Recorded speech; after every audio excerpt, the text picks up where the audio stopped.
2 men, 2 philosophies,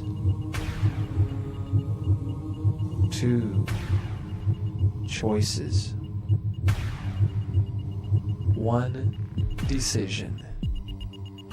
You decide.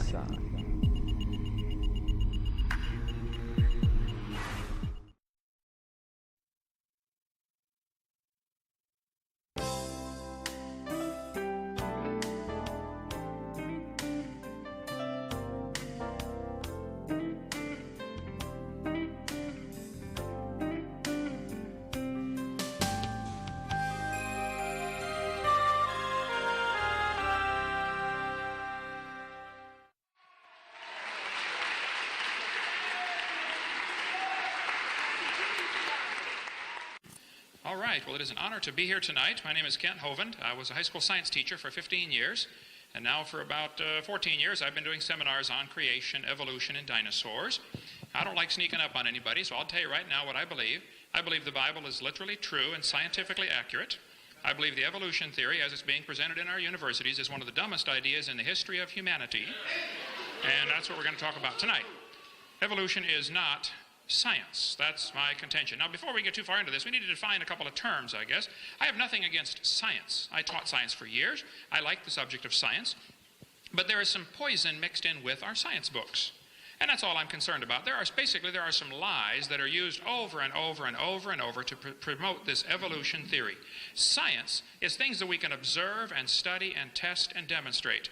Nobody's ever observed any evolution. Nobody's ever seen a dog produce a non-dog. Now, if you want to believe it happened, that's perfectly fine, but that now becomes part of your religion. That is not part of science. Science is things we know by observation, testing, and demonstration. Now, Florida has a law that requires textbooks to be accurate. All instructional material shall be accurate. Texas has a law that says instructional materials shall be factual, and theories shall be clearly distinguished from facts. Wisconsin has a law that says textbooks shall be accurate. Alabama has a code that says textbooks shall be adequate and current. I think these are all very reasonable laws, by the way. California has a law that says textbooks shall be factually accurate and reflect current and confirmed research. My contention is there is no current and confirmed research that supports the evolution theory. Evolution is not part of science, which is what this debate is about. This textbook says evolution is a fact. It says the evidence to support evolution is based on fossils, traces of evolutionary history in existing organisms, continental drift, direct observations of change, and the experimental production of new species. Well, first place, we'll go through each of these later on, but there's no way any fossil could possibly count as evidence for evolution.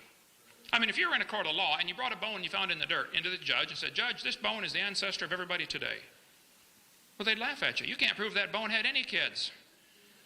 You sure can't prove it had different kids. And why on earth would you think a bone you found in the dirt can do something animals today cannot do, which is produce something other than their kind?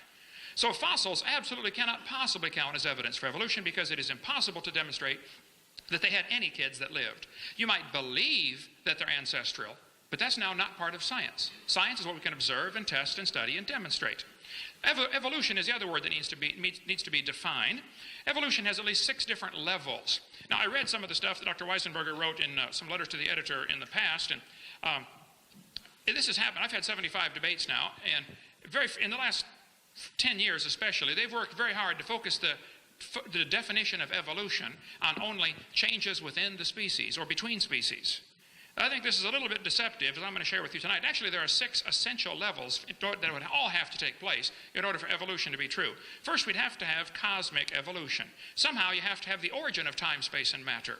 Before the matter can get together and make life, there has to be the matter. So how did the matter get here? Where did the energy come from?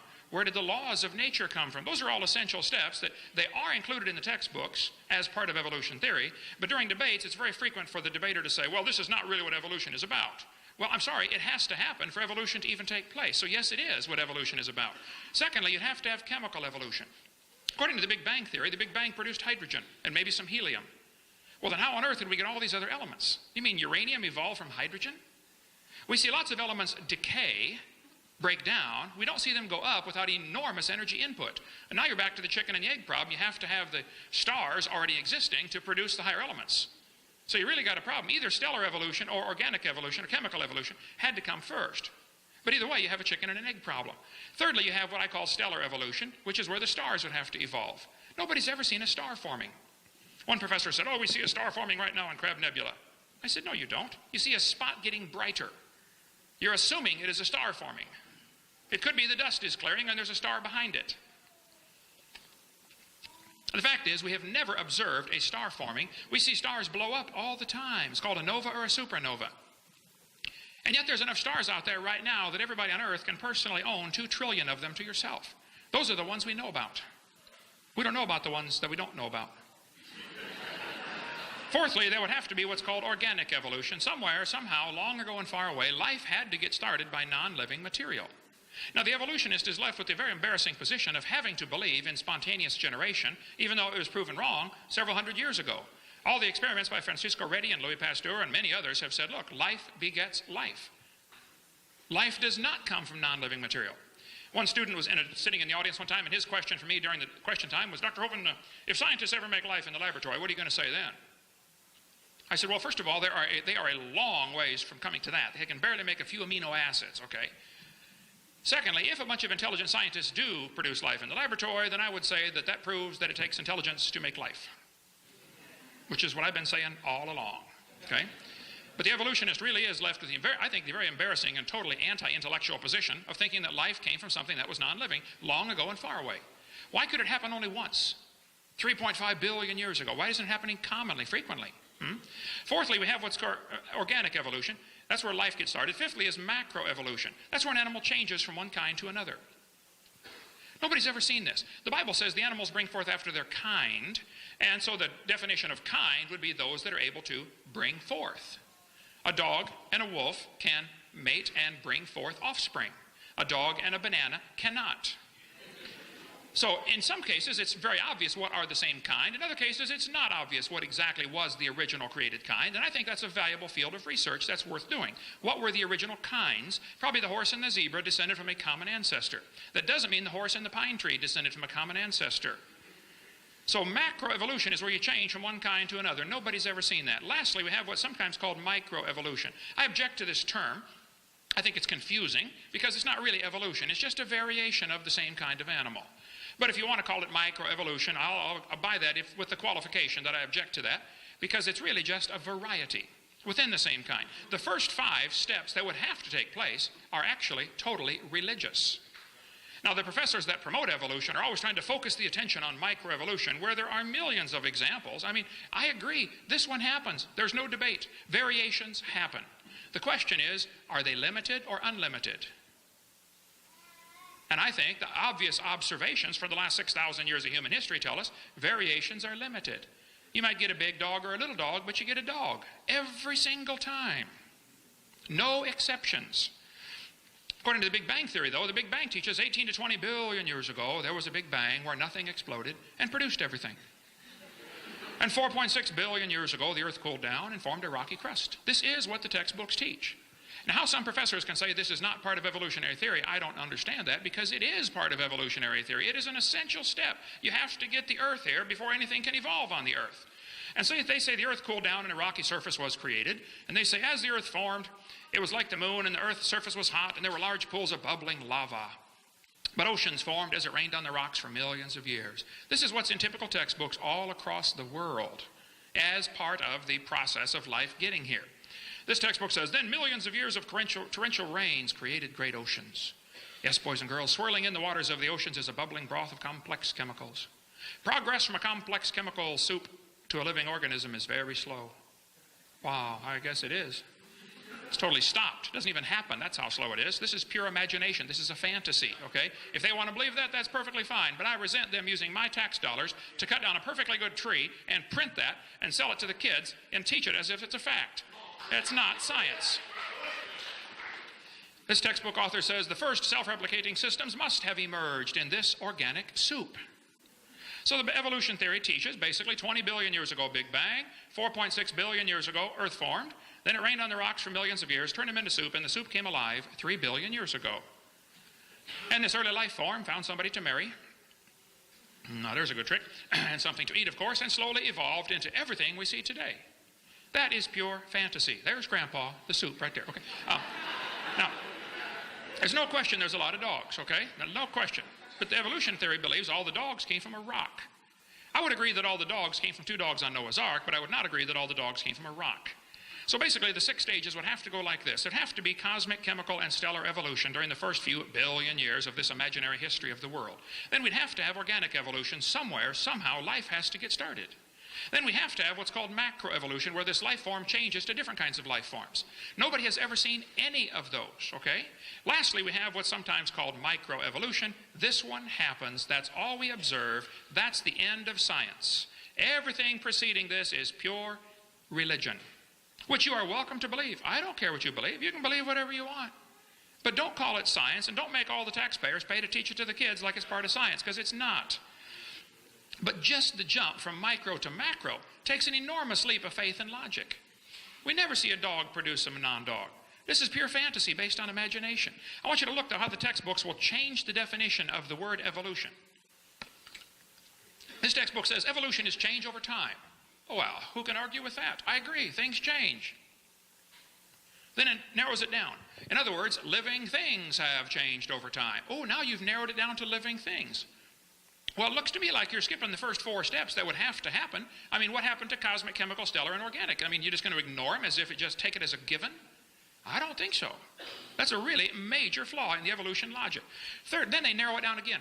Evolution can be defined as a change in species over time. Oh, well, I don't know anybody that would argue with that. Species change over time.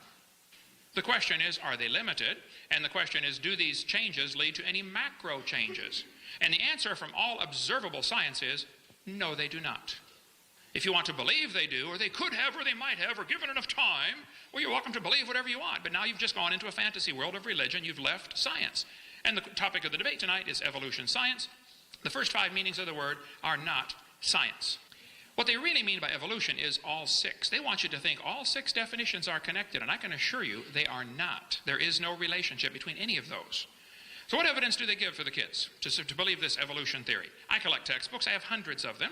Here's the typical evidence they use to support evolution, and I'm sure we'll see some of this tonight. They're going to say we've got evidence from fossils. I pointed out no fossil is it cannot possibly count for evolution.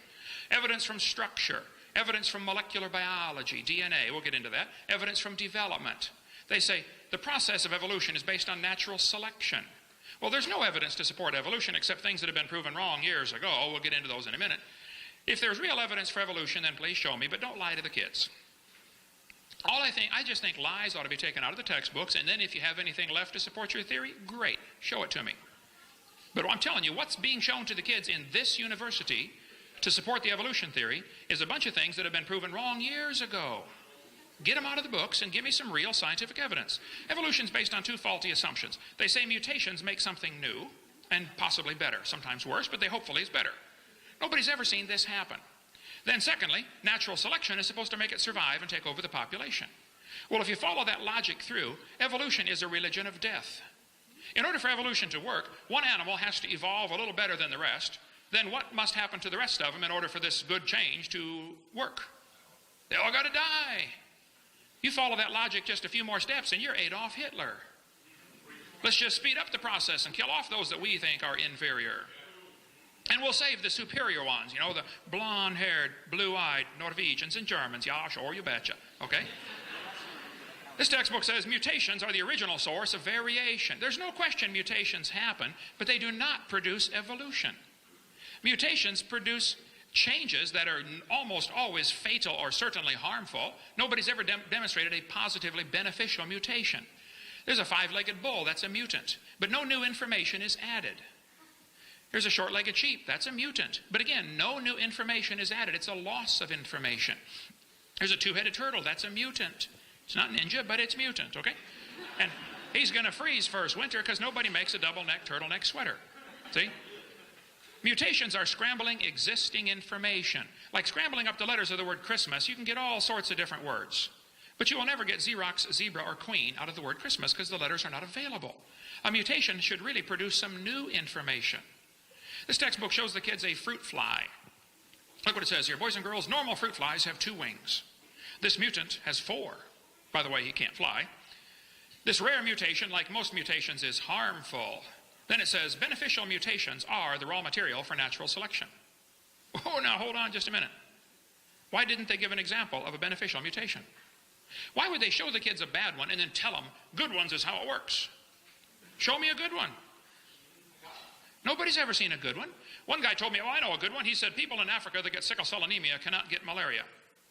Well, that's just brilliant. That's like saying if you cut off your legs, you can't get athlete's foot. Both sickle cell and malaria are detrimental. That's not an advancement. Think about it. They're going to say evolution and natural selection go together. No, it does not. Natural selection selects. It doesn't create, it selects. You can only select if there's something to select from. We had at our place a few weeks ago the world's smallest horse. Suppose I said, I'm going to get all the horses in the world, and I'm going to try to get horses that are the size of a flea. So anything over the size of a flea, I'm going to kill them all, and let only those under the size of a flea survive. How long would it take me to get a population of horses the size of a flea? It'll never happen because I have nothing to select from. Natural selection selects, it does not create. And how they get this idea that natural selection will create something, I don't know. It just simply selects. All biologists know it does not create properties. But Darwin said evolution by natural selection was going to be the way it happened. And this textbook says evolution by natural selection had occurred in just 1 year with the finches. Oh, come on. Darwin observed 14 varieties of finches on the Galapagos Islands. All he saw was that finches produce finches. Now, if you want to believe they came from a rock, well, you just go ahead and believe that, but that's not science. This textbook says natural selection can lead to evolution. I disagree. That is simply pure propaganda. Natural selection selects. It does not lead to any changes within the kind, or other than within the kind. It only causes varieties to be produced. If you worked in a factory that produced cars, and your job was quality control, check the cars before they sell them. You know, kick the tires, slam the doors, walk around, drive it, see if it works, okay? If you weeded out every single mistake, how long would it take to change the car to an airplane? You say, it never will. That's my point.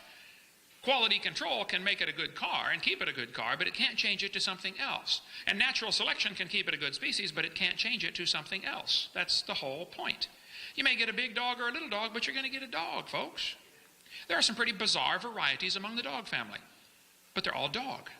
And believe it or not, the Chihuahua and the Great Dane are still interfertile, except for a few mechanical problems, but it can be done, okay?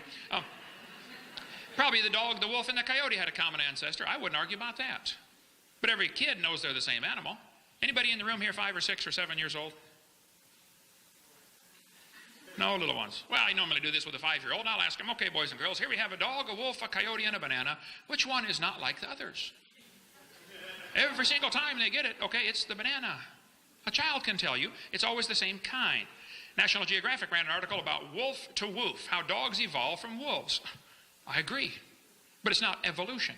It's a variety of the same kind, and they're still interfertile. And that's what the Bible says the kind definition was, those that can bring forth. So nothing new was created. The Bible says they bring forth after his kind, and if you got an exception to that, I'd like to see it. Variations happen, but they are limited. Farmers have been trying for years to get bigger pigs, but they're never going to get a pig as big as Texas. There are limits. Roaches down where I live in Florida become resistant to pesticides after a while, like bacteria become resistant to drugs. I agree. But the roaches will never become resistant to a sledgehammer, okay? There is a limit. And the bacteria have limits to how far they can vary within their already existing gene code. They always produce the same kind of plant or animal. That's not really evolution because the information was already present in the gene code. No new information is added. Real evolution would be new information. How long would the Chihuahuas last in the real world, huh? All these varieties that we get, if it wasn't for somebody protecting them, they wouldn't survive. Turn all the Chihuahuas loose back into the woods. They'd run up to the wolf. Yip, yip, yip, yip, yip, crunch. End of gene pool, right? Genetic information is always lost, not added. Real evolution means an increase in genetic complexity. I defy anybody to show me where that's happened and produced any changes in the population. I grew up in Illinois, corn country. We got so many kinds of corn, they number them. But you can crossbreed your corn from now till the cows come home, and you will always get corn. You will never get a hamster or a tomato or a whale to grow on your corn stalk, okay? It ain't going to happen. Variety of dogs happen, I agree. This Irish textbook calls it divergent evolution. They say the poodle, the terrier, and the collie had a common ancestor. Oh, come on, it's still a dog. Giving it a fancy name doesn't change the facts. It's not divergent evolution, it's a variety of dog. That's deceptive. See, they're going to give this as evidence for evolution, and then the kid psychologically is going to think the whole theory's been proven, when nothing could be further from the truth. This Mexican textbook says the zebra and the horse had a common ancestor. I agree. And it looked like a horse. Four-wheel drive, genuine leather upholstery, all the standard equipment. Okay, it was a horse. They got big horses and little horses today, all kinds of them.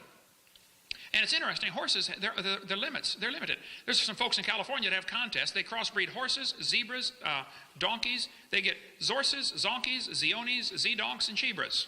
Here's their website. They're all interbreeding.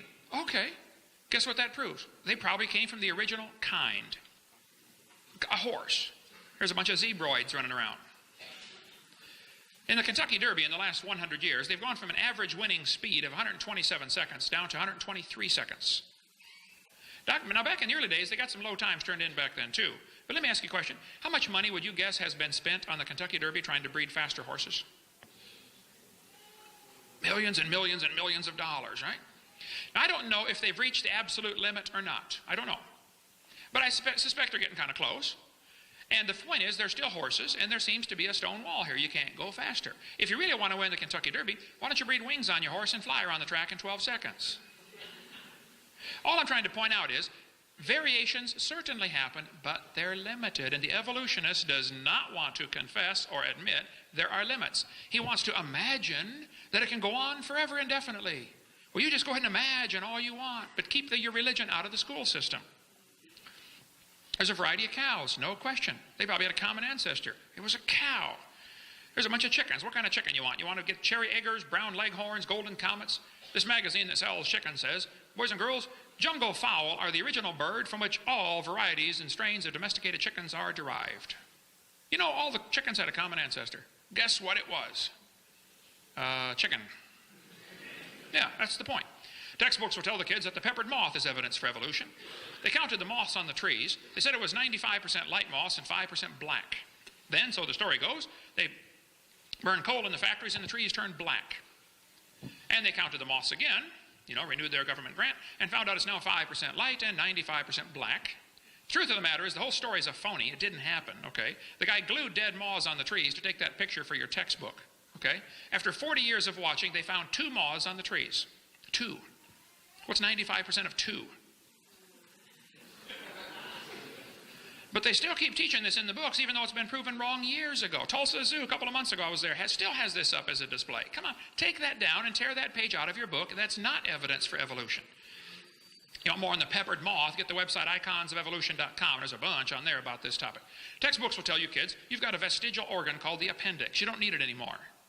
Well, that's simply a lie. You do need your appendix, okay? It is not vestigial. There are no vestigial organs. Your appendix is part of your immune system. Now, if you take out your appendix, it's true you can still live, okay? But you will have a higher susceptibility for quite a few diseases. You know, you can live without both your legs and both your eyes and both your arms. That doesn't prove you don't need them. The fact that you can live without something does not prove it is vestigial, and that certainly is not evidence for evolution. Think about it. This textbook says the snake has vestigial reduced hind legs. Oh, they're lying to you. Those little claws right there are used in mating so they can maneuver each other into position. They don't have any arms, This textbook says many organisms retain traces of their evolutionary history. For example, the whale retains pelvic and leg bones as useless vestiges. Whales have a vestigial pelvis and leg bone that serve no purpose. They have hind limb bones that have no function. This is in textbooks all across the world. Just imagine whales walking around is true. What are they talking about? They're talking about those bones right there. Just imagine the whale walking around. I can't imagine. It says the whale's pelvis has no apparent function. The whale's pelvis is evidence of its evolution from four-legged land-dwelling mammals. This is simply a lie, okay? Those bones are necessary if there are muscles attached to those specialized bones to allow the whales to reproduce. It has nothing to do with walking on land. It has to do with getting more baby whales. So the guys that are writing this in their textbooks are either extremely ignorant about whale anatomy, and they should not be writing a book about it, and certainly shouldn't be teaching about it, or they're lying to you, trying to give you evidence for their theory. That's not evidence for the theory. Those are not vestigial pelvises. Any more than your kneecap, since it's not attached to other bones, is vestigial. Okay, or the hyoid bone, it's not attached either, but it's not vestigial. These bones are anchor points that muscles attach to for reproduction. This textbook says humans have a tailbone that is of no apparent use. Its vestigial structures is viewed as evidence for evolution. Oh, the tailbone is not vestigial. I was in a debate in Alabama with the president of the North Alabama Atheist Association. He got up in front of God and everybody and said, folks, we got proof for evolution. Humans have a tailbone they no longer need. I said, Mr. Patterson, I taught biology and anatomy. I happen to know there are 9 little muscles that attach to the tailbone, without which you cannot perform some valuable functions. I won't tell you what they all are, but trust me, you need those muscles. I said, now, if you think the tailbone is vestigial, I will pay to have yours removed. Bend over. That's not a vestigial tailbone, okay?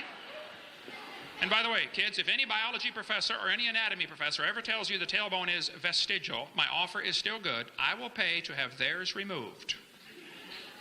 Tell them put up or shut up. It is not vestigial, okay? This textbook says the coccyx at the end of the human vertebral column is no apparent function and is thought to be the remainder of bones that once occupied the long tail of a tree-living ancestor. They told me when I was a kid, man used to have a tail, but he lost it because we didn't need it. I thought, didn't need it. Have you ever thought how handy a tail would be? Have you ever come to the door with 2 sacks of groceries? And you could open that thing up and walk right in there, you know. It's not vestigial. That's a lie. And a lot of functions for those tailbones, all right? There are no vestigial structures, and if there were, that would be the opposite of evolution.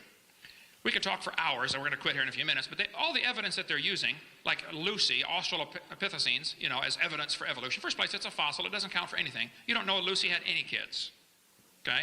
Secondly, Lucy, all those that studied Lucy said it's just a vestigial, it's just an unusual monkey. It could walk upright, possibly, we don't know for sure. It had an angled femur. Any monkey that climbs trees has an angled femur. Okay? We'd cover that a lot more in that, or in the book Bones of Contention, there's a lot about Lucy and other so-called missing links. They give, in the National Geographic here, gives human feet to all of the hominid examples here. This is pure propaganda, okay? The feet are extremely different in these creatures.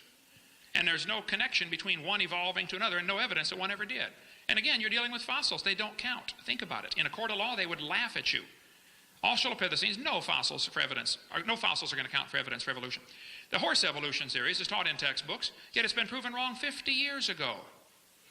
The gradual evolution of the modern horse has not held up to close examination. Back in 1950, G.G. Simpson, who believed in evolution and loved the theory and taught it, said the evolution of the horse family was unintentionally falsified. The early classical evolutionary tree of the horse was all wrong. It never happened in nature. This has been proven wrong 50 years ago, but they're still teaching it in your textbooks. The evolution of the horse. Up here at Yale University, they still got a big display of the horse, how it evolved from Eohippus to Equus. Pure propaganda. Didn't happen in nature. Darwin considered the idea that the human embryo has gills and he slowly evolved from a fish-like creature to a human. He considered that the best single class of facts in favor of his theory. He called it the biogenetic law. This Irish textbook says, it's talking about the gills here, gill slits, show that these animals have evolved from fish and share the basic pattern of fish development. This one says humans have gills like a fish when they're embryonic stage. This is a lie. Those are not gill slits. Those little folds of skin later develop into bones in the ear and glands in the throat. They never have anything to do with breathing. I've seen folks that have 5 or 6 chins and they can't breathe through any of them but the top one. Okay? They're not gill slits. Haeckel actually lied. He faked the pictures of a human and dog embryo. He made them look just alike. Haeckel was a liar. He made giant charts of his pictures showing that these embryos of all these different animals have gill slits. This is a lie. On top are Haeckel's drawings. Underneath are the photographs of the actual creatures. Either he's a lousy artist or he's a liar, okay? Haeckel actually confessed to lying in court at University of Jena, but his textbooks are the textbooks today. I guarantee this university has a biology or anatomy textbook that teaches that the embryo has gill slits, and that's evidence for evolution. That's been proven wrong 127 years ago. Get it out of the book. If you have evidence for evolution, then stop lying. Then show it to me, but quit lying to the kids and tell them you do. I want you to listen carefully tonight. If any evidence for evolution is presented, as if it is scientific, I suspect you're going to hear things like vestigial structures.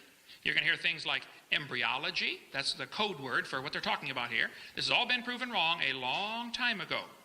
So don't buy that stuff. It's been in the textbooks for far too long. Kenneth Miller's still teaching it after 125 years of knowing it's been proven wrong. I've got all kinds of stuff. We've got to quit here. Okay, I just don't want to see kids lied to. I think there is no evidence to support the idea that any animal produced a different kind of animal. Now, if you want to believe it happened, you enjoy yourself. You believe whatever you want. But don't call it science. And don't make all the taxpayers pay to teach it to the kids in public schools. Those who believe in evolution should admit it is a religion, and they should start private schools all over America, and let those who want to pay and learn it come pay and learn it. They got no business making all of us taxpayers pay for this silly religion to be taught in the school system. Thank you so much.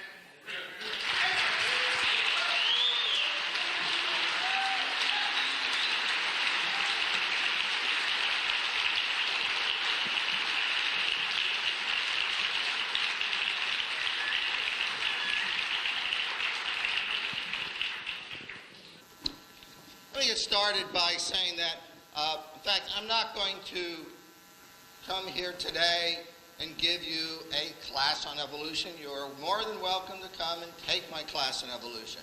Or if you want to see responses to what he said, Scientific American had a, I don't know if you can read that. Okay.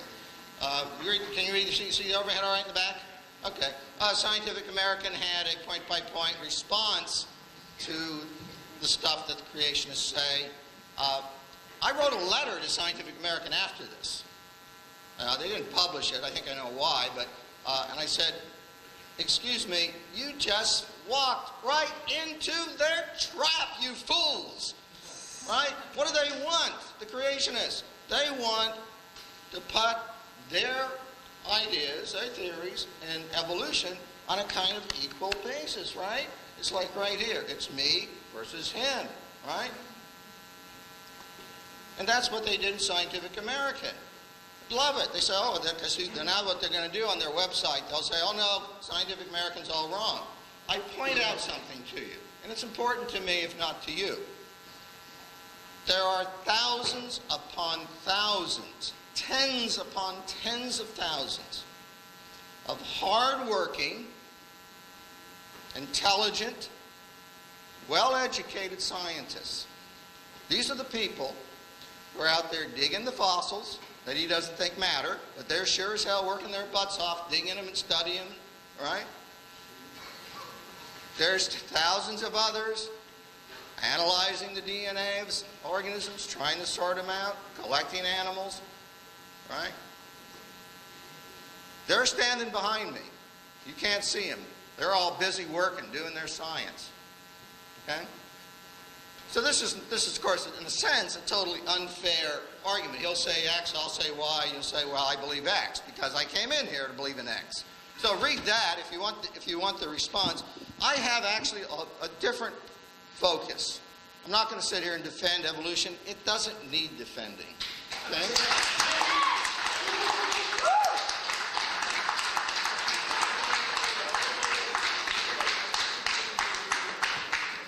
I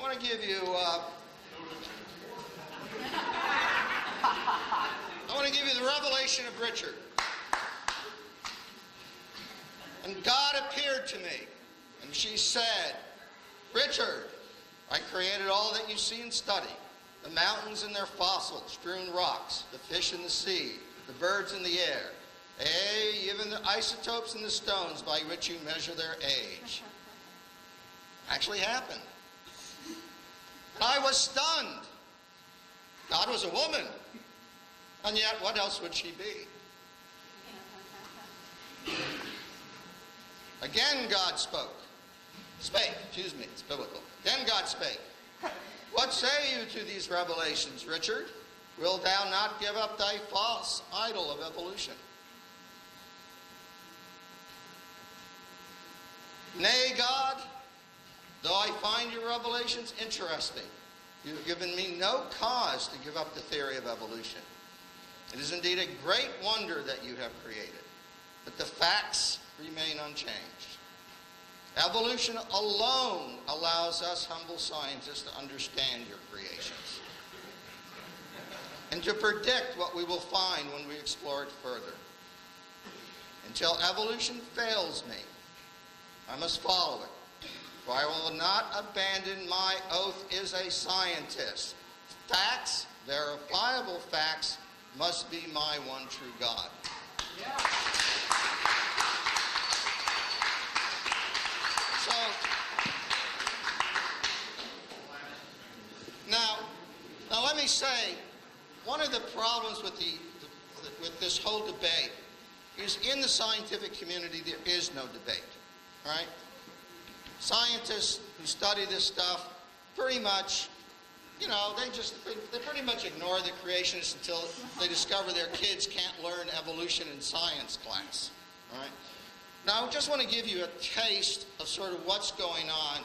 And what I did, I have here the last 2 issues of Science and Nature. These are the premier weekly science journals. And I went through them. This is from last week. This is 25 October and 24th of October. And looked for any articles related to evolution. So this is sort of a random selection, right? So let me just quickly share with you some of the current, and this is all, I'm going to talk about everything. Every time evolution or an evolution subject came up in these, I'm going to share it with you just briefly. You first can go to the library and read the articles yourself. The first one, I'm looking now at Science. First one is kind of Jumbled DNA Separates Chimps in Humans, with a picture of a chimp and a child. I don't have a projector of this. The results are quite exciting, says Michael Connolly, a human geneticist at Indiana University. With this research, we can really find out so much more about evolution. Okay? Actually, what they discovered is they're finding there's somewhat more genetic difference than they originally had measured. Because see, now the data is coming in much more rich data. We're getting the sequence of the genes, of the DNA. So the data is much richer, and they're looking forward to that.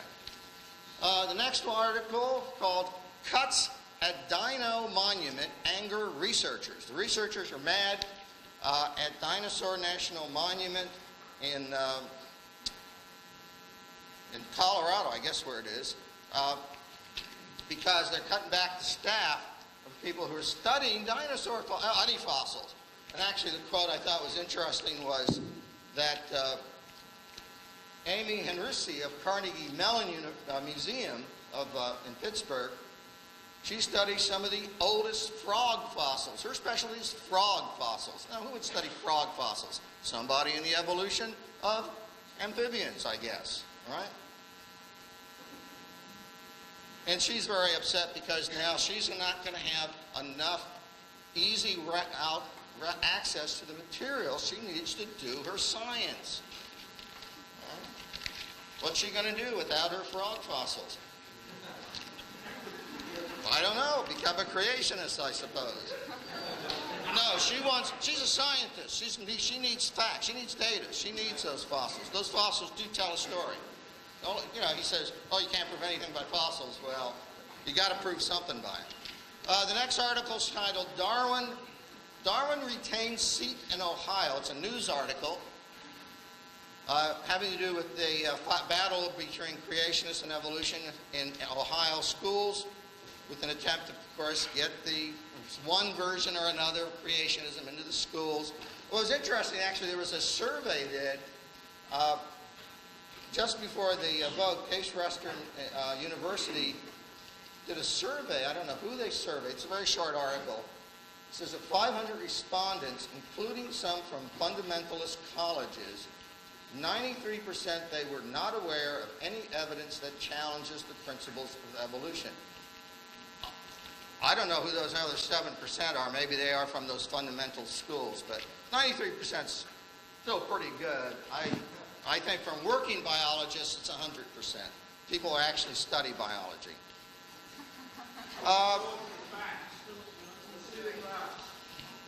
I'm getting there. We're getting there. I'm giving you facts. You can look them up. Discussion of the origin of life on page 747. Go to your library. some articles here, and what's important actually in that discussion, it's actually a little debate about high temperature versus low temperature models for the what he calls chemical evolution. They don't mention evolution actually in those letters because they're talking about the origin of life, not evolution. Different subject.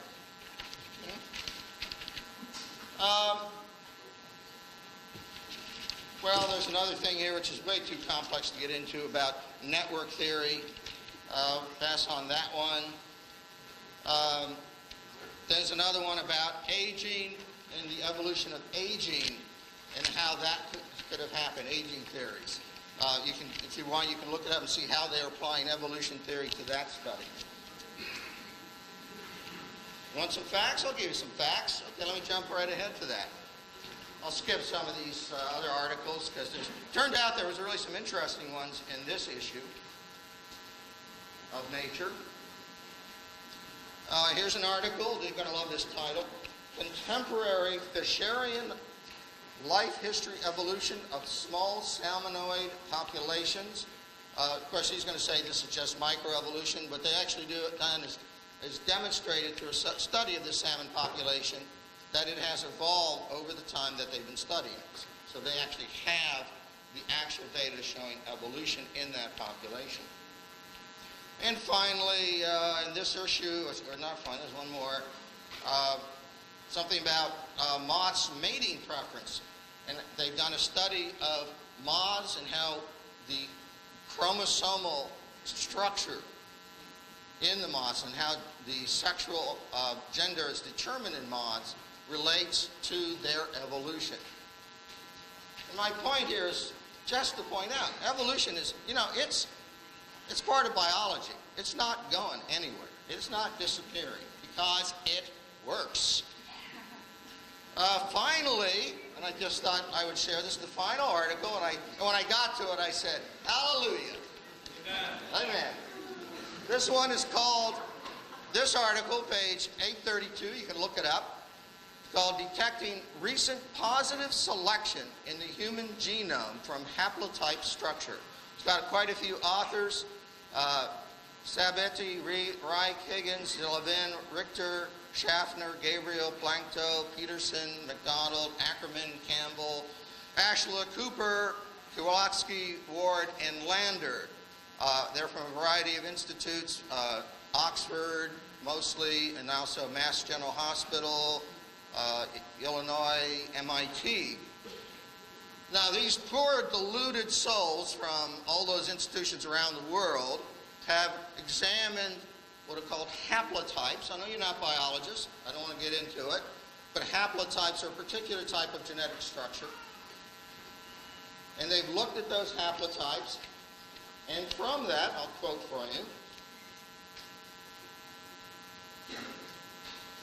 It says, core haplotypes.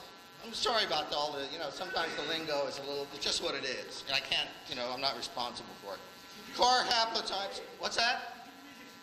What a haplotype is? A haplotype is several genes on a chromosome that are inherited together.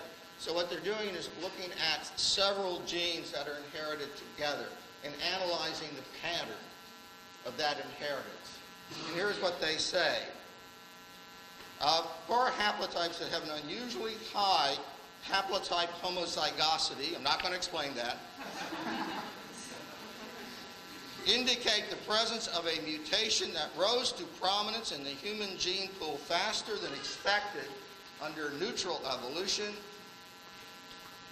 And they conclude that these data show significant evidence of selection, that is evolution by natural selection. I just need to wet my whistle. So, now look, I know you want me to stand up here and talk about the wonderful fossils and the peppered moth. I don't like errors and lies any more than anybody else in textbooks. I can tell you, by the way, I'm writing a textbook myself, and putting figures in a textbook is a nightmare, and I now know better why those textbook figures keep popping up over and over again. Okay? What I'm here to do is teach you a little bit about science, because here's the fundamental problem. Creationists don't do science. They don't understand science. They're clueless.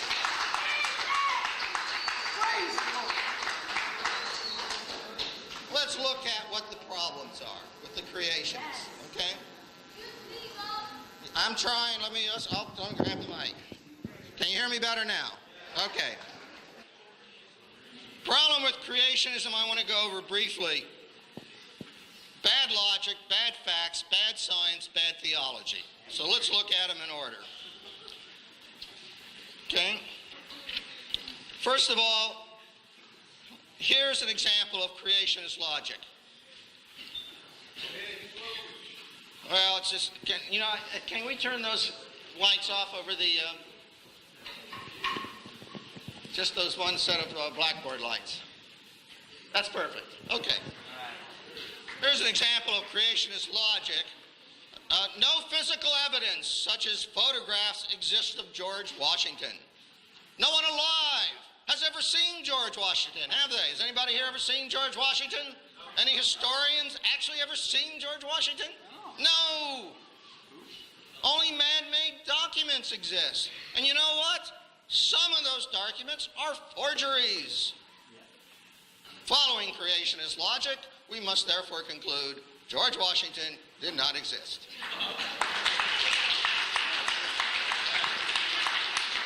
Look, that's not the way science works. Okay? Science is a process of debate between alternative explanations. If you're going to challenge evolution, you've got to come up with a better theory, one that offers explanations.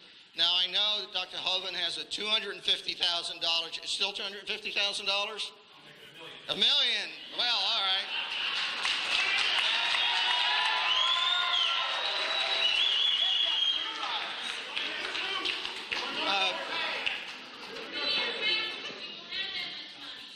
I'm sorry, I'm jumping ahead. I haven't got to my challenge yet. I mentioned also bad fact. Here's what the creationists do about the facts. First thing they'll do, they'll say it's just microevolution. Now, I teach evolution. All right? I never talk about macroevolution because, in fact, macroevolution are one and the same thing. Give enough time, you can turn anything into anything. Yeah, it's true. It's true. All right. It's proven. You got the fossil record. It shows all the steps.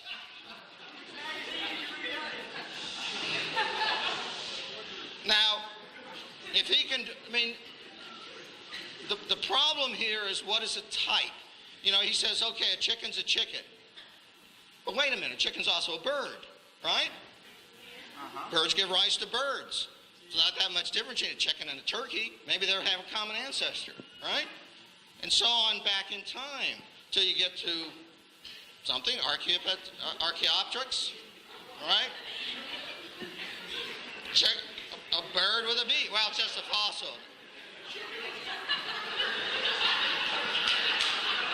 Shh. Worse than my students. All right, so typically what the creationists do, they'll deny the existence of tens of thousands of transitional fossils. Go to a museum, look at the fossils yourself. They're there. They are there. They do exist. Scientists who study these things believe they tell a story. Just as historians who study documents, which are nothing more than fossils, historical documents are nothing more than historical fossils, except they're made by man. Fossils are actual physical objects. Okay? They harp about the occasional error. God, if I hear about the peppered moth one more time, I'm going to vomit. I don't teach the peppered moth. The peppered moth story, we know one thing that we actually measure. The number of black and white morphs changed over time. There are different theories as to exactly why that happened. That's the peppered moth. Okay? Same thing with Henkel's diagrams. Come on, we got a lot better pictures of that than that. Biologists didn't quit studying this stuff with Darwin, you know. Typically, you know, the creationists remain ignorant of current research. I just showed you some. You won't hear creationists attacking that because they don't know about it. Whenever a physicist, chemist, geologist, astronomer, zoologist, geneticist, paleontologist, or any other fully qualified scientist makes a discovery that supports evolution, typically creationists ignore it, treat it as some kind of conspiracy, misinterpret it, claim it actually doesn't exist. And this part really gets my goat. They require of evolution perfect data and absolute proof, but accept even the most superficial evidence in their support of their position. The real world and real science is real. You know, there are gaps, there's data. You know, I've done experiments. I've been in the lab, and I've been out and looked at fossil beds. It's a messy business. Let them do as well. Now, the real problem is creationism is not even a proper science. To be a proper science, you have to have an explanation for something that you can test. I looked really, really hard for a theory of creationism. And this is the best I could come up with. This is a Gary Larson cartoon, and I've studied it very hard, and I understand some of it, but I cannot figure out what the duck is all about. Right? So I don't know. Maybe somebody can explain what the duck, but that's about as close as you get to a scientific theory of creationism. So I get to my challenge. This is my $250,000 to the creationists. Describe a physical mechanism used by the Creator, and based upon this mechanism, make a unique prediction that's different from evolution, which can be tested. Now, did the Creator work outside of natural law? If you believe that, then fine, that's okay, but don't tell me that's some kind of science. Science is about how things work and trying to understand how things work. If you're going to give me a creation theory, you got to at least make an effort to tell me how it was done so I can test it. Can't test it. Not science. Construct a realistic computer model that incorporates the known properties of living organisms, including variation, mutation, competition for resources, and the known age of the Earth, I should have added that, which does not lead to evolution. People who do the computer models, out pops evolution, including macroevolution and change of organisms and from one type to another. It's in the computer programs. It's in the math. Creationists don't like it, but then they don't do their own math to counteract it. This one I like, number 4. Construct either a unified theory of creation that brings together all of the creation stories of the world's different religions, or describe a scientific method for determining which one is valid. Now, look, he can believe what he wants too. We all have our right to our beliefs. Okay? But if we're talking science, you have to have a means of testing your beliefs against nature, against reality. And if you can't do that, it's not science.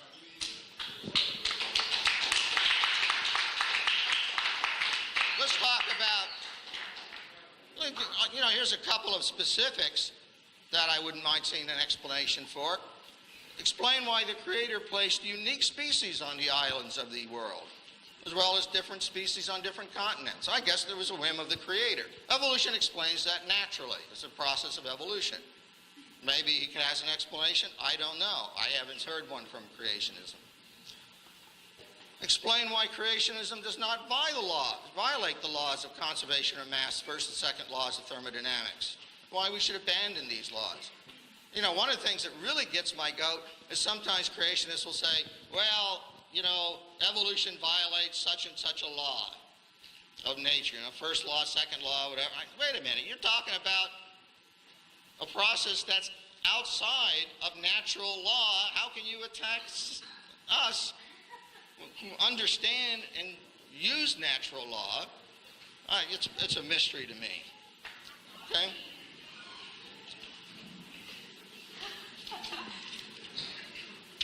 Now,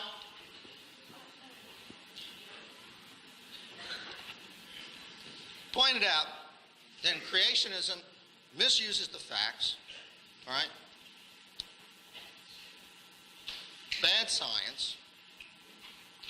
It's also bad theology. Let me just tell you a little story. True story, actually. Some of my stories are true. When I was in college, I'm an evolutionary biologist. Well, you can't believe me. When I was in college, I had a roommate who was a born-again Christian, and he used to, every night, would read the Bible. And frankly, it used to irritate me. He'd have the light on, and I'd be trying to sleep, and I'd hear those pages flip. And I said to him one day, I said, come on, that Bible, you can interpret it any which way, blah, blah, the usual argument that you get between somebody of my beliefs and somebody of his beliefs. So I took the Bible from him, and I said, look, I'll interpret something in the Bible. I opened it up, and I wound up in Revelations. And started reading the seventh seal, and here's some bits from it. And he opened the pit, and there arose a great smoke out of the pit as the smoke of a great furnace, and the sun and the air were darkened by reason of the smoke of the pit. And there came out of the smoke locusts upon the earth, and into them was given power as the scorpions have power. And it was given them that they should not kill them, but that they should be tormented for 5 months. And their torment was the torment of a scorpion when he striketh a man. And on their heads were as it were crowns like gold, and their faces were as the faces of men. And they had breastplates, as it were breastplates of iron, and the sound of their wings was the sound of chariots of many horses running to battle. And I looked at that, and I said to my roommate, this was about 1960, I don't want to tell, 1960-something.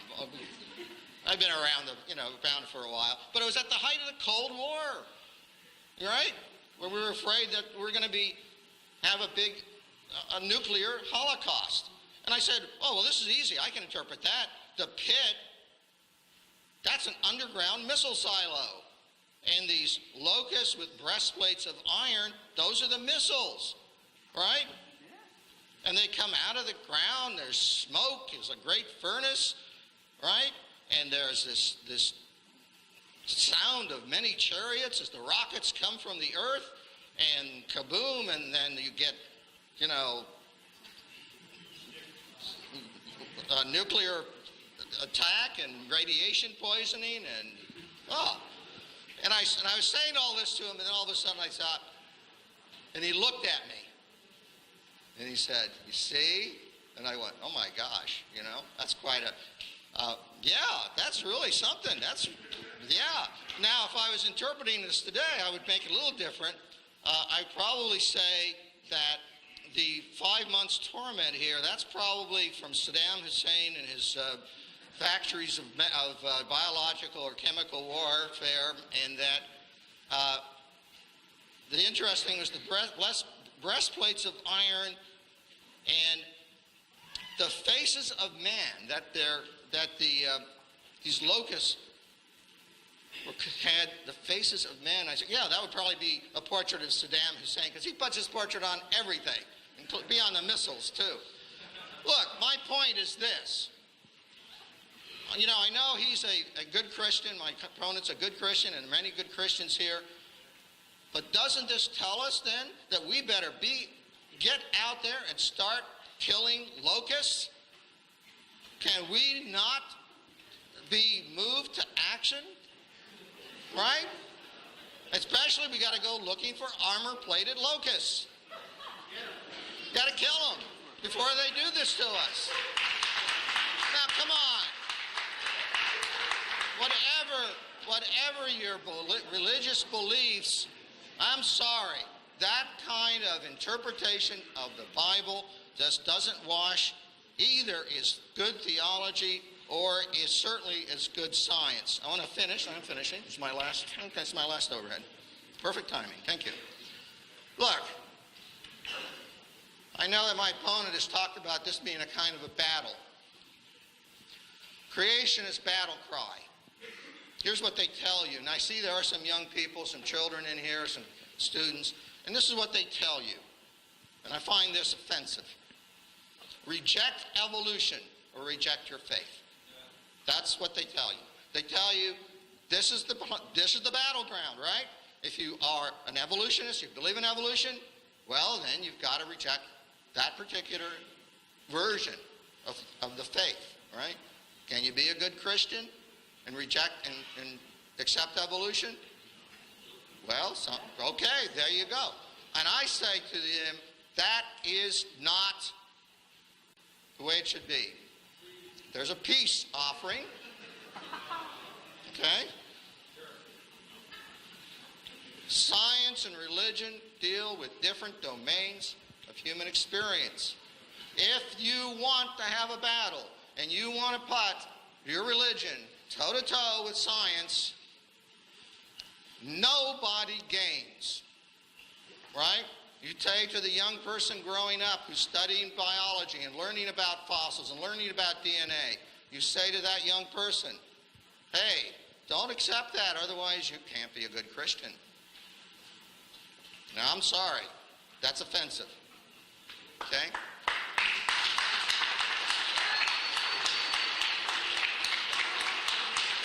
You can be a good Christian. You can accept facts, scientists. There's many good Christians, many good Jews, many good Buddhists, Muslims, whatever, in the scientific community who study evolution.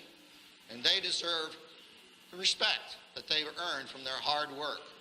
Okay? Thank you.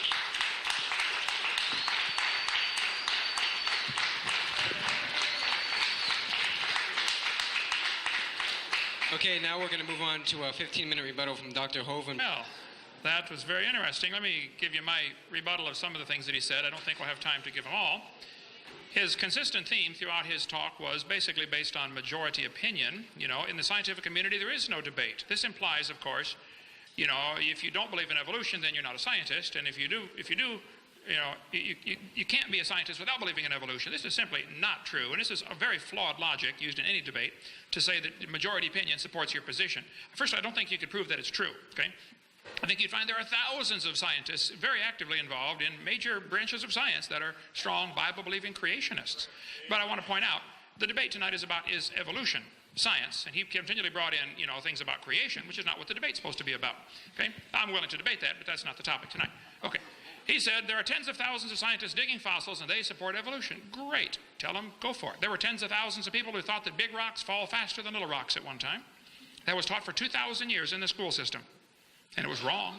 There were tens of thousands of people that thought if you took your blood out, you would get better. It's called the doctrine of humors. They were wrong. Okay?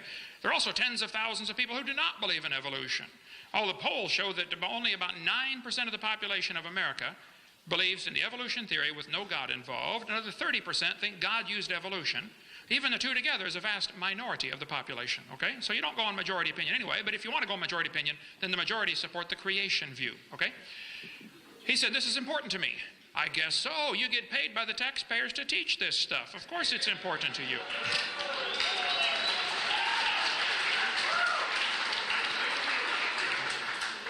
This argument for majority opinion implies those who don't believe in evolution are dumb. How many of you would understand that? He said, we walked into their trap. They want to put creation and evolution on an equal plane. Well, this is certainly why the evolutionists try very desperately to avoid any debates. We get turned down. I get turned down about 200 times for every one we get accepted for to do a debate on this topic. And their arguments are, we don't want to put them on an equal plane. Well, the Soviet Union teachers would say the same thing 20 years ago. We don't want to talk about capitalism and communism together. We don't want them on an equal plane because we know communism is so superior. This is obviously flawed logic about the equal plane argument that he mentioned. Students ought to be able to see all sides of the issue. If you're not showing all sides of the issue, you're indoctrinating, you're not educating.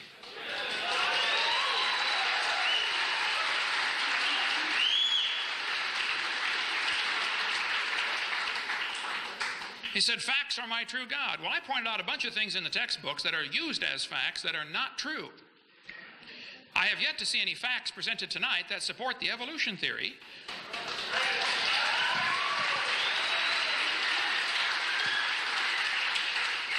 Also, I'd like you to show me any facts that have stood the test of time.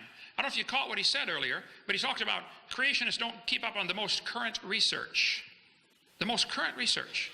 Well, first place, I think a lot of creationists, myself included, try to keep up on the most current research. But the fact of the matter is, the evolutionists are always relying on the most current research. They'll say, well, we just discovered in the laboratory. I say, wait a minute, right there. This theory's been around for 140 years. You're relying on things that are just discovered and haven't stood the test of time yet. Like the one in November 99, when National Geographic ran the big article about the fossil, half bird, half reptile. 3 months later, it's proven fraudulent. This happens over and over and over in the evolution theory. They teach something for a few years. Oops, we're sorry, it was wrong. Okay, let's go teach something else. Oh, we're sorry, it's wrong. Okay, we'll teach something else. Forget about this current, don't forget about the current research. I'm in favor of that. But don't use that as evidence till it has stood the test of time. Show me some facts that have stood the test of time. All of the so-called cavemen get proven wrong one by one. Nebraska man was in the textbooks for a while. Piltdown man was in the textbooks for 40 years and it was proven wrong. It was a deliberate fraud. Just study the facts and you'll see there are no facts that support evolution theory that have stood the test of time. All false theories die very hard. The geocentric theory died a horrible death along with people who dared to question it, okay? Doctrine of humors died hard. Evolution is a dying religion and its adherents are running scared. Creationists don't do science because you can't test it. Well, creationists are not asking the taxpayers to pay for their view to be taught, so the burden of proof is on the evolutionist. Richard Dawkins said, it's absolutely safe to say if you meet someone who claims not to believe in evolution, that person is ignorant, stupid, or insane, or wicked. Well, Richard Dawkins has refused to debate creationists for many years. I was over in England 2 weeks ago. I'll debate him any time with half my brain tied behind my back. Okay? If we stick with the scientific facts, tell him. We've already sent letters to him. Kenneth Miller, who teaches evolution and writes books about it, I debated him on the radio one time. He's a Catholic, writes a lot of textbooks about biology and evolution. He said evolution is controversial in some circles. As if, well, only those people who are stupid don't accept this wonderful revelation that we all came from a rock 4.6 billion years ago. Karl Popper said evolution is not a fact. It doesn't even qualify as a theory or hypothesis. It's a metaphysical research program. It's not testable science. Julian Huxley, Thomas Huxley's grandson, said, I suppose the reason why we leapt at the origin of species was that the idea of God interfered with our sexual mores. Ooh, now we're getting to some truth here. If you don't want God telling you what to do, that's perfectly fine. I don't care if you obey God or not. You can live your life any way you want, but don't stand behind some flimsy religion called evolution and claim that justifies your rejection of the obvious, that dogs produce dogs and cats produce cats and life begets life. There's no evidence for this evolution theory.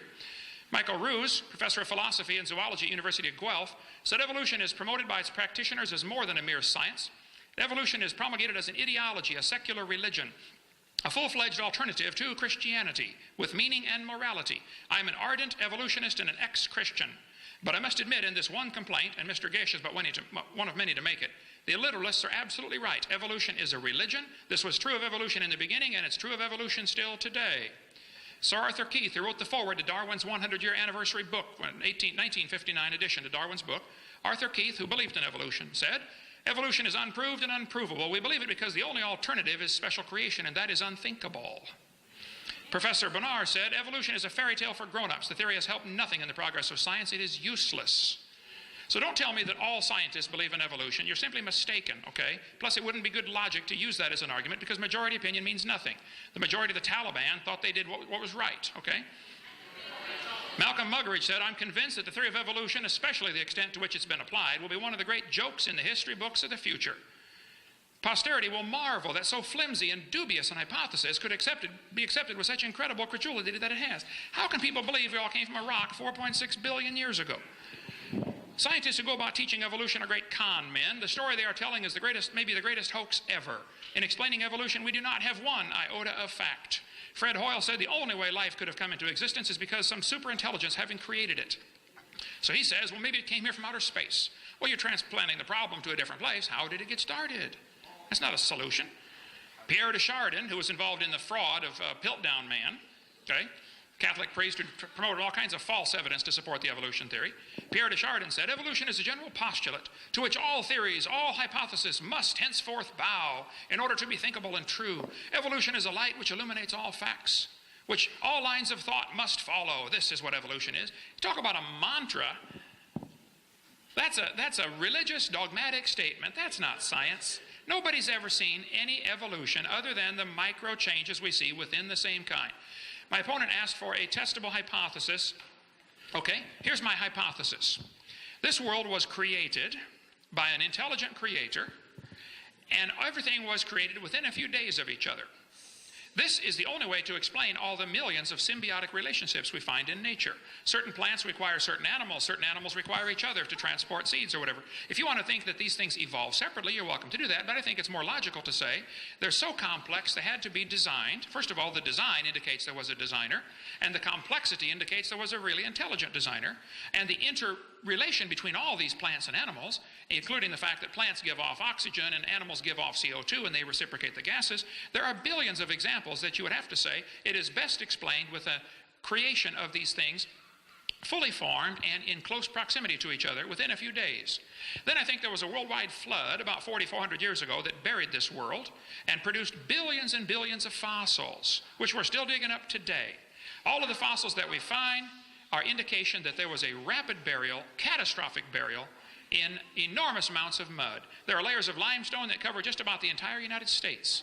The fossil layers, the layers of rock that we see, the so-called geologic column, by the way, the geologic column does not exist except in the imagination, but the layers of the rock that we see are best explained by being deposited very rapidly, within just a few moments of each other, actually. All over the world, petrified trees are found standing up, running through multiple rock layers. People say these layers form separately over millions of years. I just don't think that's logical. Can you focus that just a little bit for me there, brother? Turn the outer one. If somebody wants to believe that these layers form, separately over millions of years, they're welcome to do that, but I think that the scientific evidence would say this is simply not true.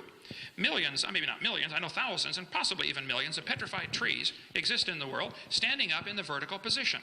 They're all over the world. These fossilized trees are connecting all these different layers that they're telling us are different ages. So back in 1830, they started teaching the layers of the rock are different ages.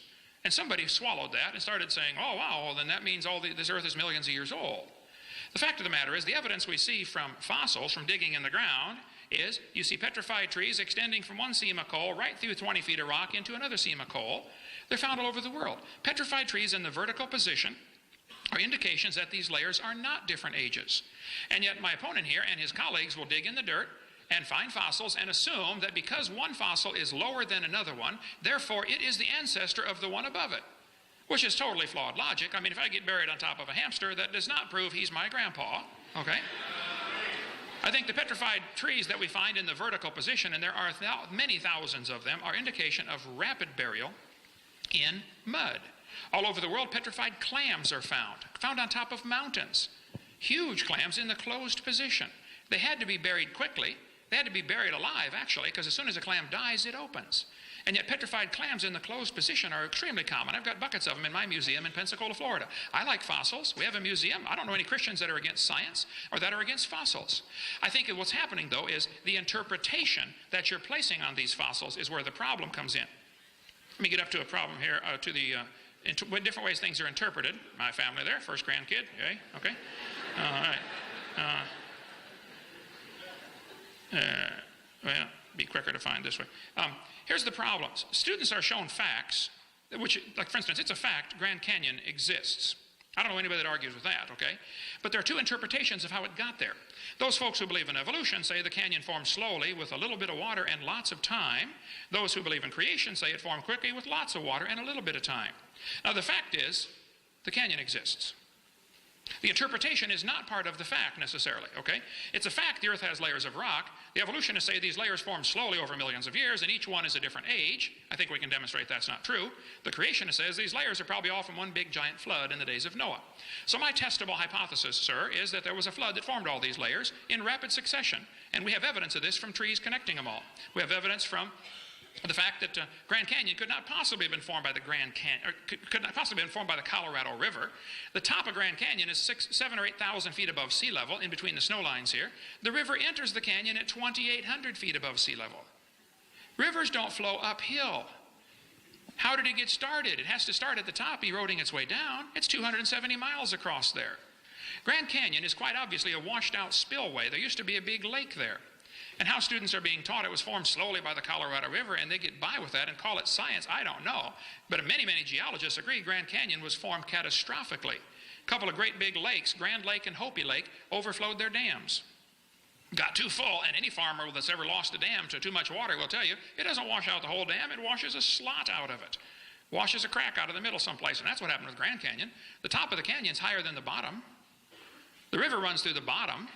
The top's higher than where the river enters by 4,000 feet. Rivers don't flow uphill. There's no way that river made that canyon. But yet students are taught Grand Canyon formed slowly over millions of years, and some of you are not checking the facts. I just encourage you students here, if you want to believe in evolution, that's perfectly fine. I don't care what you believe in. I'm going home tomorrow. But you believe whatever you want. But you need to examine the facts, the so-called facts that are being presented to you, because I'm telling you, I'm afraid some of you are being brainwashed and you're swallowing it. And I suspect I know the reason why. It might be like Julian Huxley. You might like that evolution theory because it gives you freedom from the Creator. Oh, well, you just do whatever you want. But we'll see Judgment Day what happens. Thank you.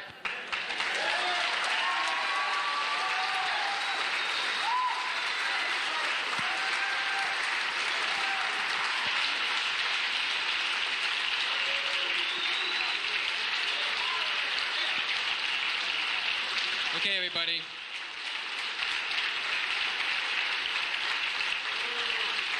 All right. We're now going to move on to a 15-minute rebuttal from Dr. Weisenburg. Well, I have nothing else to confirm what I said about the creationist attitude about the facts. Look, what do we want? We want to have a lecture here about geology? Well, they'll bring in some geologists, right? We'll talk about, the plate tectonics, and we'll talk about radioisotopes and measure radioisotopes. We'll talk about the actual fossils that are in those layers and how they in fact show a logical progression, historical progression, their history, a record of history, right? Now, I've been to fossil beds. He's probably been there. It's really amazing to see, for example, you can go up the Catskills as I've been. There's fossilized coral reefs. I mean, there are coral reefs in middle New York State. Now, I can explain that from the combination of, plate tectonics and evolution. There's no problem. We have the data, we have the ages, we have the mechanisms. It's all there. I can go a little further away and I can find beds of trilobite fossils, thousands of them, embedded in what was obviously mud at one time. You can dig, and I would challenge my opponent. You can dig all you want in those fossil beds. You can dig, you can dig, you can dig. You will never find a bony fish or any sign of anything that came afterwards. Okay? He talks about dinosaurs. The creationists love it because every now and then somebody will say they found a human footprint or something like that embedded with dinosaur fossils. Come on, there are thousands upon millions of dinosaur fossils. There's some 800, but the Dinosaur National Park thing's about 500 square miles or something. It's huge. And it's millions of dinosaur fossils and other fossils dating back to 100 million or so years ago. You won't find a trace of a human remain. And so, what the creationists do is they proclaim that certain things can't have happened. They say, oh, it doesn't make sense. It could not have happened. We've never seen this, right? And because they proclaim it, we're exposed to say, okay, we're just going to ignore all the evidence, ignore the geologists, ignore the physicists, ignore the chemists, ignore the paleontologists, because the creationists don't have the imagination or something, right? Well, I don't know what it is, because I don't have any problem understanding how slow change contains a single cell. And by the way, let me say something about the banana and the dog, right? Here's an interesting fact. If you take and look at what's inside that banana and those dogs, they're awfully similar. It's cells. It's DNA. You know, you can take a picture of a cell. Now I can tell an animal cell from a plant cell.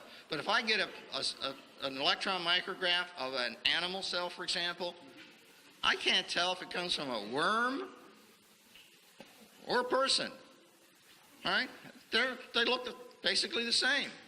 All right? The same parts. It's like, it's like saying if you've got a Lego set, all you can build is what's on the package, right? The little label on the package that shows you can build a truck out of your Legos. No, you can build all kinds of things out of those Legos, okay? And the people who study this, who do the math, who do the computer programs, and in my imagination, I have no problem seeing how you can do that in slow steps. And it's been shown that you can, in fact, do that. And the historical evidence says that's what happened.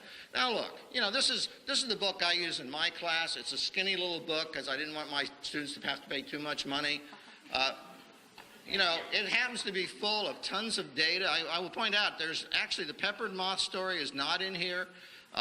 Henkel's diagrams are not in here. But there's a ton of data. There's a ton of experiments and diagrams, and 150 years of study of evolution, and it's still progressing. We still do it because you know why? We're scientists.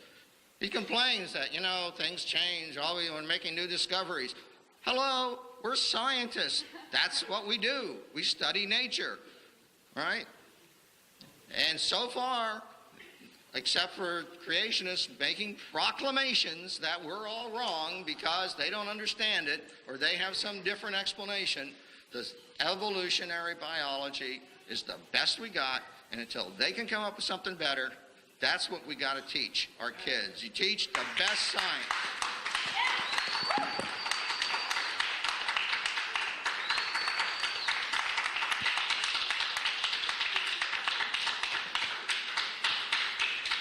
Okay, now we're going to move on to a closing statement from each of the speakers. This is a 5-minute closing statement if you just want to close with what you have to say there. And then after that, we'll do the questions. We'll take a little break after the conclusions so we can get the questions in order here. So you have to go to the bathroom or whatnot. You can do that quickly. And then after about 5 minutes, after they conclude, we'll start with the questions. Quite a few things are obviously left hanging like it is in every debate I've ever done, but this isn't time to cover everything. It's probably better to do point by point instead of minute by minute. But he mentioned about isotopes as evidence for evolution. He's mentioned that several times tonight, actually. I'm assuming he's referring to carbon dating or potassium argon or uranium to strontium, uranium to lead, or lead-208 to lead-206, or uranium-235. There's quite a few. But here's an example of how things actually work in the real world, okay? Not the imaginary world. Living mollusk shells were carbon dated 2,300 years old. They're still alive. Freshly killed seal carbon dated 1,300 years old. It just died. Shells from living snails carbon dated 27,000 years old. Proceedings of the 12th Nobel Symposium said, if a C14 date supports our theories, we put it in the main text. If it does not entirely contradict them, we put it in a footnote. If it's completely out of date, we just drop it. Well, then here more recently, Anthropological Journal of Canada said, no matter how useful it is, the radiocarbon method is still not capable of yielding accurate, reliable results. There are gross discrepancies, the chronology is uneven and relative, and the accepted dates are actually selected dates. This whole blessed thing is nothing but 13th century alchemy. It all depends upon which funny paper you read. One part of a mammoth dated 29,000 years old, another part of the same animal dated 44,000 years old. We can go all day on this radiometric dating if you'd like to talk about that. In the last 2 years, an absolute date has been obtained for the Gandong beds. It has the very interesting value of 300,000 years, plus or minus 300,000 years. We could talk a long time on that. We will not. Okay, let's see. He also mentioned about plate tectonics. This is interesting. I think students really ought to be shown this. Geology and earth science are one of my favorites. I taught earth science for many years. Let's just talk a little bit about Pangea in the few minutes I have left here. See, if I had known about the 5 minutes, I would have had a little more stuff together. Okay, Pangea. Students are taught that all the continents used to fit together. They say South America and Africa seem to be a perfect fit. Here's the evidence they use to support this theory. The shapes of the continents seem to fit. Similar fossils are found on opposite sides. And it's true, similar fossils are found on opposite sides of the ocean. It's also true that those same similar fossils are found all over the world. So this could be just as much evidence for a flood. Okay? He says they'll say there are magnetic reversals in the mid-Atlantic ridge. Here's what they don't tell you. They shrank Africa at least 35% in order to make them fit for your textbook. They took out all of Mexico and Central America. Hey, señor, ¿qué pasa? ¿Dónde está Mexico? Panama, Costa Rica, Guatemala. They also don't tell you that they twisted 2 continents one way and one the other way. They also don't tell you what I think ought to be obvious to a kindergartner. If you take the water out of the oceans, you will notice there is dirt underneath. People say, do you think the continents were ever connected? What do you mean? They still are. What do you mean, were they? The low places are full of water, that's all. Okay? It's not like it's hollow under the oceans, you know, think about it. So, anyway, I like Earth science. I don't question the fact that the plates are moving, okay? I've been to the San Andreas Fault, the Hayward Fault, the New Madrid Fault, the Golden Fault, none of them my fault, but I've been there, done that, studied it, okay? There's no question the plates are moving. The question is, can you interpret this little bit of movement we see over billions of years and make some kind of conclusions from it? I think you're going to have to jump from science to religion when you do that.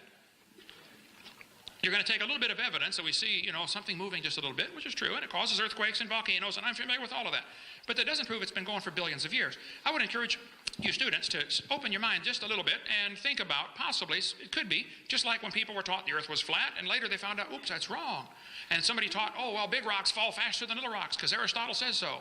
That was taught for 2,000 years, and it's wrong. And some of you are being taught in this university that you evolved from a rock 4.6 billion years ago. Well, it's wrong. You were designed by an all-wise, super-intelligent creator who loves you and would like to forgive your sin and take you to heaven, but if you want to go to hell, that's your business, okay?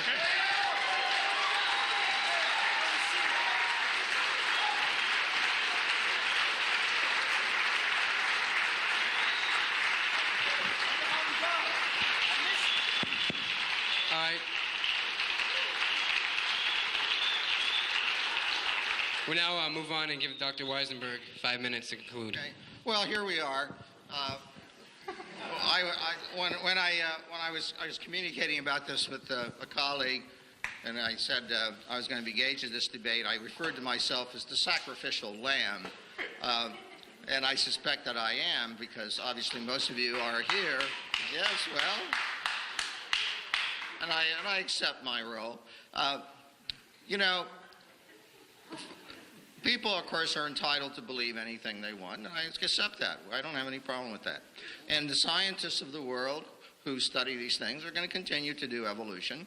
They're going to continue to do geology. They're going to continue to do physics. They're going to continue in the battles that rage constantly in science over the interpretation. You know, plate tectonics was not something that just popped up. You know, it was something that was proposed, ignored, and then all of a sudden, gee, pieces fell together. The pieces came together. And that's what scientists look at. They look at all the pieces. What the creationists do, you know, they love to say, oh, it was the big flood, and then they'll pick out some selective data. Not, you know, you mentioned the reversals of the Earth's magnetic field, which was the actual evidence by which we established plate tectonics. I don't remember anything in the Bible about reversal of the Earth's magnetic field. I don't know. Maybe it's there. But so, you know, what you've got to understand, those of you that are, and it's obvious that most of you here came here to hear Dr. Hovind, keep this in mind, that you rely on science, and you rely on science for the world we as scientists have created for you, right? It's a pretty nice world. We put together a lot of great things in this world. We've cured a lot of diseases. We've created some great artifacts from, you know, video games, the big screen TV, the fast cars. Take your pick, you know, or maybe those aren't great things. But science does that, right? It's given us antibiotics.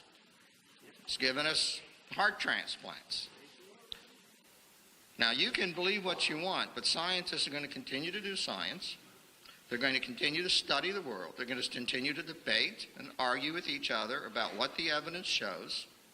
And until the creationists can offer better explanations, come up with some mechanisms that offer actual, believable results, because I'm sorry, the hand waving you saw doesn't pass for real science. The real scientists are the ones getting their hands dirty, working in the lab, and I'm sorry, it's not just numbers. It's a matter of respect. I respect the people who come here who are religious and have deep beliefs in their religion, and I think that's great. And I'm not going to come up in here, for example, and argue that God doesn't exist and give you a list of reasons why God doesn't exist. Because, you know that he does, right? She does, excuse me. You know that she does. And frankly, we shouldn't be having that debate. Let the scientists do their science, and let whichever religion it is you belong to do whatever it does. Have your faith, enjoy it, cherish it, but let us scientists do our work and have our fights and have our arguments, and let our children learn the best science. Thank you. All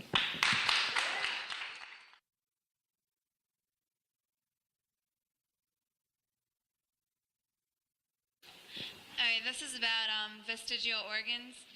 It says male nipples, which include the milk-making mammary tissues as women, but men don't make milk. Explain their function if they're not vestigial. Explain the function of nipples on men if they're not vestigial. Is that the question? First place, I would point out that if there were a vestigial structure, that is lousy evidence for evolution. That's an example of losing something, not gaining something.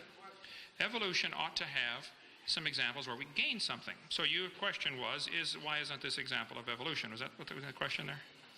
Okay, so I am answering the question, thank you. Now, as far as the function, there's quite a few different types of skin on the human body. Ask anybody who ever does skin grafting for burn victims. They will tell you there are different types of skin, and they have to be you have to graft carefully to get the right type of skin in the right place, okay? Or you may have problems where it won't take, even from the same body, transplanting from one part of your body to another for skin grafting. There are several different types of skin that end right where the nipples are on anybody's body. Several different types of skin. The skin on the side of your body is different than the skin on the front of your body, the chest. So I don't know all the functions of it or the purposes of it, but I think that I would point out that that question shows enormous faith in evolution, totally devoid of facts, because that is not evidence for evolution. Vestigial organs would not count as evidence. It is simply and it's not vestigial, by the way. Nearly all male mammals have these things, and whether they serve a function for transition from one type of skin to another, or for probably several things, several other purposes have been proposed. I won't get into all that now, but I think that there probably are reasons for it. But I think if you look at this historically, 200 years ago, scientists had a list of nearly 180 vestigial organs. They said you don't need your appendix, you don't need your tonsils, you don't need your adenoids, you don't need your pituitary gland, you don't need your thyroid gland, you don't need your thymus gland. They had 180 vestigial organs on the list. And that was supposed to be evidence for evolution. One by one, those things get plucked off the list as we realize the function of that, okay? So I would state my case and say that even if we don't know all of the functions of a particular organ or design, then that still is not evidence for evolution. In fact, it's just indication we need to study more. There are other functions we probably should not get into, other possible purposes, we should not get into, and maybe in a college classroom we could. Okay. And now we're going to move on to a question for Dr. Weisenburg. And the question is, how does the fossil record prove evolution, and how did the origin of life begin? Okay, that's actually two questions. Okay, two questions, and I'm going to answer the following way. First of all, fossils don't prove evolution, okay? The fossil record is consistent with a story, a historical pattern, right? And that's exactly what paleontologists work at. They try and place the fossils in order according to the kinds of data that they accumulate, which involve a variety of kinds of evidence, geological evidence, chemical evidence, physical evidence. And you will see, because I follow this, they fight. Boy, do they fight. They fight bitterly over exactly where this fossil should go or that fossil should go, over exactly the kinds of transitions, right? Because that's what scientists do, okay? But always, because evolution has reached such a high level of reliability in that wherever you see that argument, you don't see somebody coming in and say, oh, this particular fossil is inconsistent with evolution. Because that just doesn't happen. That just hasn't happened. And therefore, it's not an issue. Okay? Secondly, about the second question, because there was two questions. When I teach this, I don't even talk about, I may mention origin of life once or twice. My textbook has a half a page on the origin of life. It's a big mystery. I wish I knew. There are several theories about the processes that might have, sometimes called chemical evolution, whether it's thermal vents or clays or RNA organisms. We don't know. I guess I don't think we're ever going to know for sure, because I don't think we're going to have a time machine to go back and look, and the traces of what happened 3.5 billion years ago are simply gone. Science deals with the world of real evidence, and we just never going to know. Okay, but that's separate from the issue of. I tell my students this. I've done this in my class, my beginning class, non-majors. I say, look, if you want to believe in creation, fine. Believe in the creation of the first living cell, and I have no problem with that, because scientifically, I don't have anything really better scientifically. I don't happen to believe that, but I'll accept if you want to argue, say, hey, it was created. The first living thing was an act of divine creation. As long as you accept the facts, as I understand them, from all the various scientific studies 3.5 billion years ago, and the transitions that happened afterwards, fine. That's no problem for me as a scientist. And this person says, I'm still waiting for physical evidence and verifiable facts that your God exists, aside from the Bible, which humans wrote. If I understand the question correctly, you're asking for verifiable evidence that my God exists. I think that design demands a designer. If I was walking through the woods and found a painting hanging on a tree, and I looked around and could find no evidence of a human ever having been there, no footprints, no evidence at all, I would still conclude there was a painter. If I was walking through the beach, along the beach, and I found, John loves Mary written in the sand, I would never dream that the waves did that. I would assume that because these sand molecules or grains are arranged in a particular order, they are designed to give a message. So I would conclude that there was some level of intelligence here that created this. Now, that would depend on how intelligent Mary and John are, but there's some level of intelligence here. Design always demands a designer. A painting testifies there was a painter, whether you ever see him or not. A building is proof there was a builder. When we dig through the ground and we find evidence of an ancient civilization, if you start in archaeology, you're digging down in the ground and you find some stones arranged in a circle. They conclude somebody did it. Because this is obvious, it doesn't happen as a natural thing. And the archaeologists look at this all the time, and they see evidence in the ground for a human designer. Why we can't look at the world we see through the microscope or the telescope or our eyeballs and see that there is a designer, the evidence is shouting at us. The watch is proof there was a watchmaker.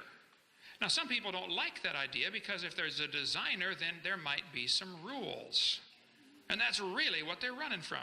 Creation itself is evidence of a creator. I don't have to see the watchmaker to believe he exists. When I was in Japan a year ago, I did not get to see the guy who made the Casio Databank watch. But I believe there was one. I never saw the guy who designed this. As far as I know, this is the world's largest rock group. But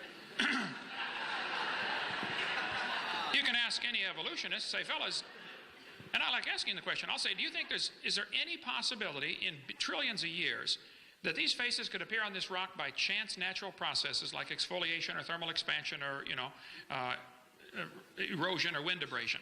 They'll say, no, it's probably not going to happen. One chance in maybe a couple of gazillion. Okay. And yet, they think that George Washington himself, with 50 trillion cells in his complex body, happened by chance. Well, you're welcome to believe that, but that's not logical, and it's not science. It's pure religion, and you need to simply admit that. So they're always avoiding the design argument. In the textbooks, they say plants are adapted to their environment. Gills are an adaptation to living in water. Well, how did they adapt before? How did they live before they adapted the gills? Oh, for millions of years, they all died. None of them lived. Yeah. They don't use the word design because textbooks avoid using the word design because that automatically leads to the logical conclusion, hey, who's the designer? Okay? My watch holds 300 phone numbers. It's a calculator, stopwatch, alarm clock, and a countdown timer. It does not tell time. I have to look at it. But there had to be a designer. You don't have to meet the designer to believe he exists. The creation is proof there was a creator. People say, where's the evidence for God? I say, do you have to light a candle to see the sun? I mean, look around. How you can study biology and not see an incredible amount of design from the molecular level, through the cellular level, through the tissue, organ level, through the entire structure, through the interrelationship of symbiosis relationships, through the universe, the planets, going around the sun, and the incredible mathematics behind all this. Most of the great scientists of the first few hundred years of science were creationists looking for some way to figure out the mind of the designer. Science ought to bring us to the creator. It's obvious. I see design, I conclude designer. I think it is totally illogical to walk through the woods and find a painting and say, I can't see the painter, so he doesn't exist. And that's what evolutionists are doing.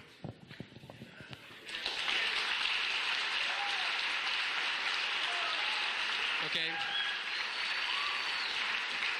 The next question for Dr. Weisenburg is, show us one transitional fossil that exists, or a proof of a transitional fossil.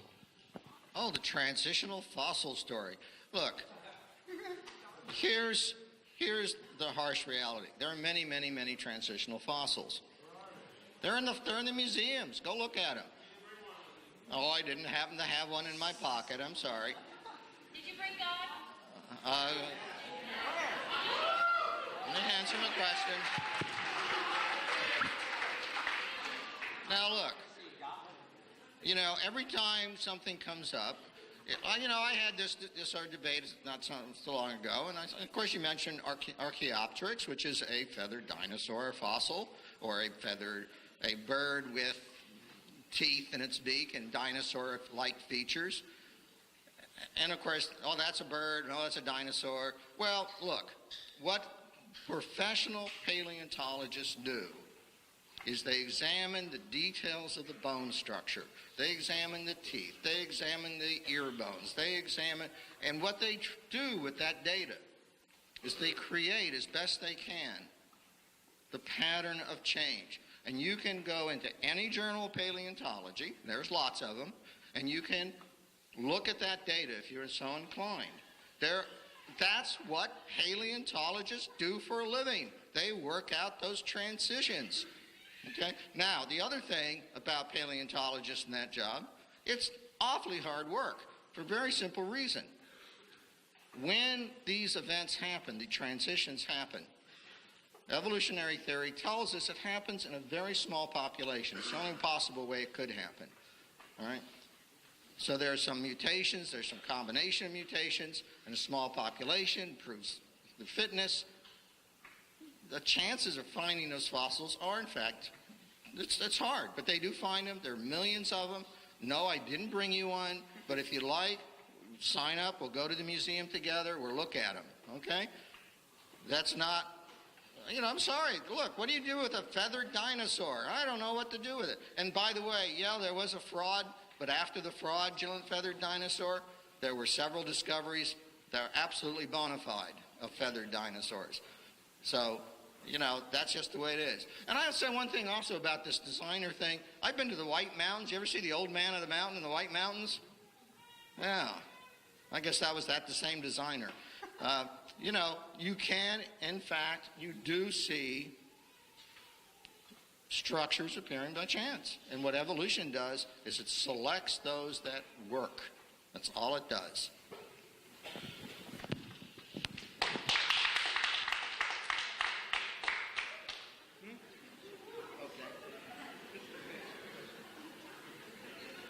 What we're going to do is we're going to change it a little bit. We're going to let them answer the question. Also going to let the other speaker rebut their answer to the question just a minute or two after the question is asked. How do you explain the formation of granites within a creation time frame? How do I explain the formation of granites? I'm not sure that anyone has been able to demonstrate the granite formation. I know that if you melt granite and then let it cool back down, it does not reform into granite. There have been quite a few studies on granite. I think it's interesting to see that in granite we find some pretty amazing things called radiopolonium halos.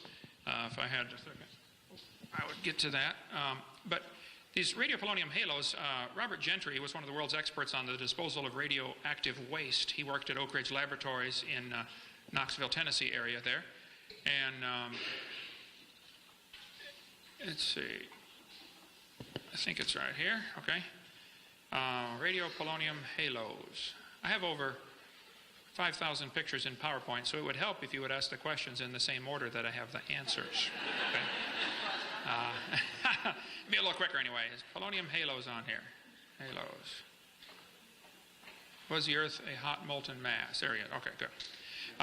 Granites are a very interesting rock. Robert Gentry did quite a collection, has quite a huge collection. Actually, I've been to his laboratory in Tennessee. The Bible says pretty clearly the earth was created and it was under water, which means it was never a hot molten mass, whereas the evolution theory teaches the earth was hot, a hot molten mass, and it slowly cooled down.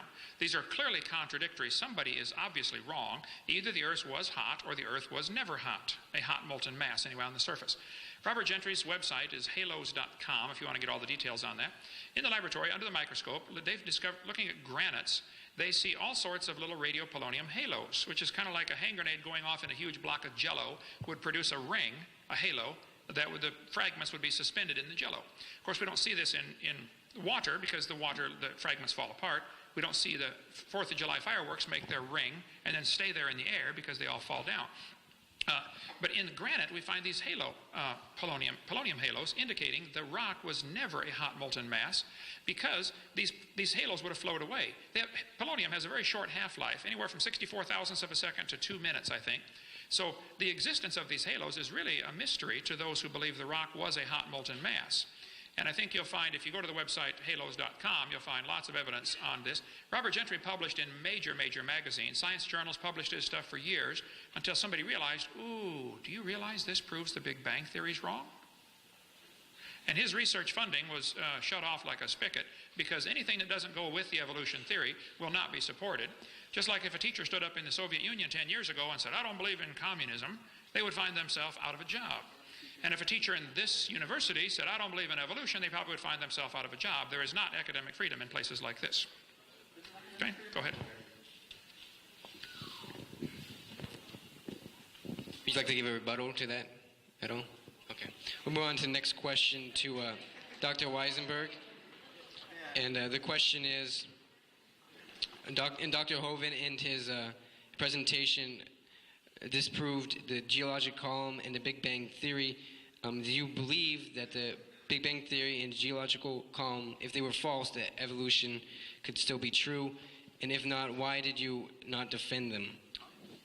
Okay, look, first of all, I am not a cosmologist. Okay?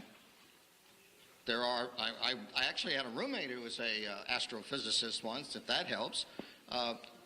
There are cosmologists who have theories about the origin of the universe. They've made predictions about, for example, what would happen if they looked up at the infrared radiation. Those predictions are confirmed. Okay, fine. That's what science does. That's what creationists do not do. All right? Can creationism explain the infrared background? I don't think so. Okay? Now, there are other theories. There is now a nice superstring theory of the origin of the universe that I've become aware of recently, and I don't know which is true. There's multiple universe theories. There's the whole anthropomorphic principle in cosmology. That's for those few folks who do that science, okay? Every time the creationists approach this problem, they want to insist that issues of origin and abiogenesis are somehow related to evolution, right? And they're not, and we tell them they're not. We tell them over and over and over again that issues such as the origin of life, the origin of the universe, are not related to the issue of evolution by natural selection. Those are entirely unrelated processes, and they are like brain dead on that. I don't know, if I had a student who couldn't understand that concept, I would flunk them outright. I can only tell you that, okay? Dr. Hovind, would you like to give a rebuttal to that? Could you read the question one more time? There's part of it I wanted to get. Who had that? It was, in Dr. Hovind's presentation, he disproved the geological column and the Big Bang Theory. Do you believe that the Big Bang Theory and the geological column, since they're being proven false, can evolution still be true? I think the Big Bang Theory is not even a good theory. It's a hypothesis. It does not explain a lot of things. It does not explain the origin of time, the origin of space, or the origin of matter, all three of which have to exist, have to be coexistent and come into existence at the same time. If you have matter but no space to put it in, then where would you put it? If you have matter and space but no time, then when would you put it? Time, space, and matter is called a continuum. They have to come into existence simultaneously, and the Bible covers that in one verse with 10 words in it. In the beginning, that's time. God created the heaven, that's space, and the earth, representing matter. God created time, space, and matter all at the same time. There's no other way it'll work. I've never met the guy that made this computer. This computer is purely natural components. I mean, there's not a little man running around in there changing the numbers on the screen.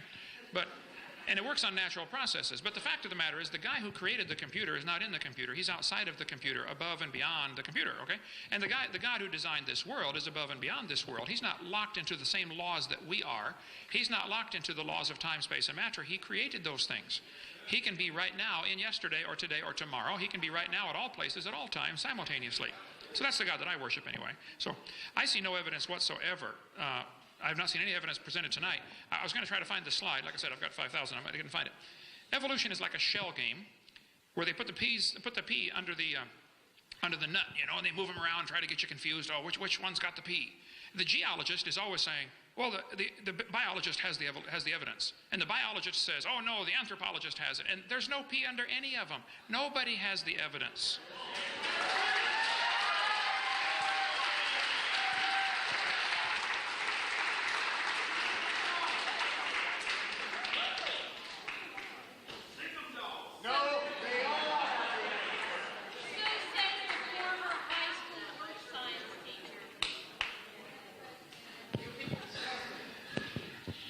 Was oil and coal created through humans and plants impacted in mud by Noah's flood?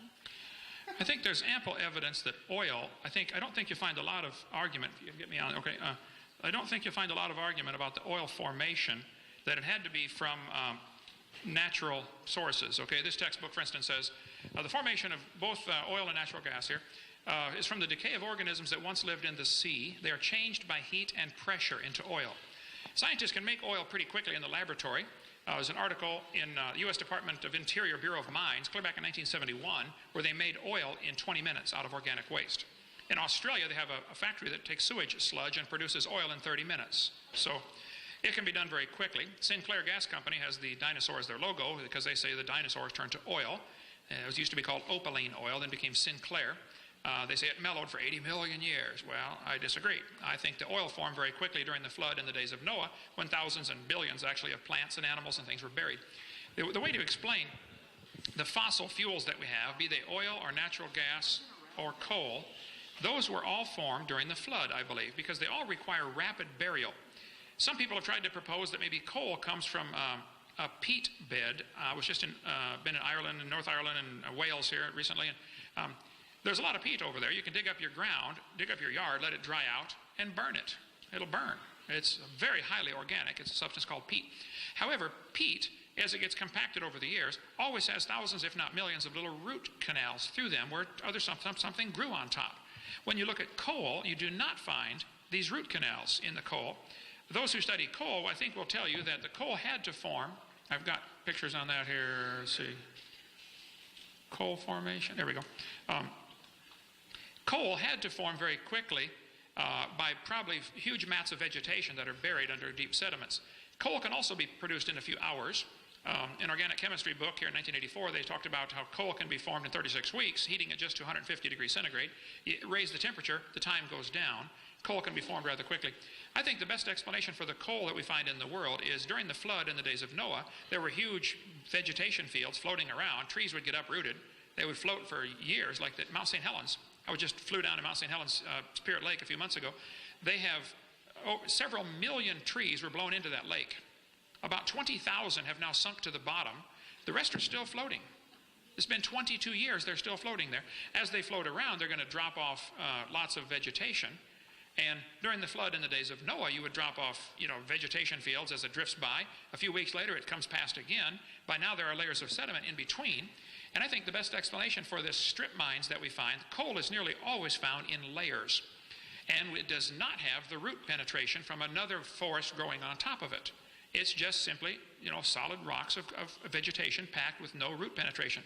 So I don't think it's logical to say that coal formed from peat. I think it's more logical to say the existence of coal, and there are monstrous coal fields in the world, okay?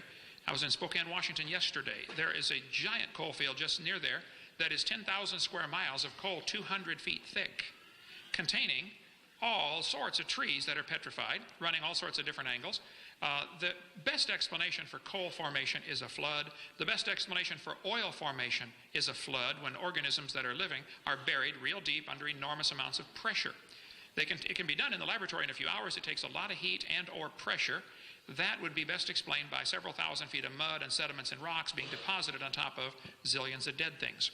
So I think the evolution theory is totally devoid of any scientific way to explain the formation of coal or oil in their slow, gradual, natural processes. There are enormous amounts of oil and coal in the ground, indicating the world before the flood was very different than we have today, with probably lots more trees and lots more people, lots more animals. Today the Earth is 70% underwater. Only 3% of the Earth's surface is habitable for mankind. Much of it's deserts, tundra, ice caps, uninhabitable. So I think that the Bible says God created the earth to be inhabited. So my theory would be that the original creation had a lot more trees and plants and people when the flood came than we do today. And so probably if we dig in the ground, we're going to find oil and coal and natural gas from these decaying organisms. That would be a testable hypothesis. Okay? Thank you. I guess I get it. Do you have a rebuttal for this?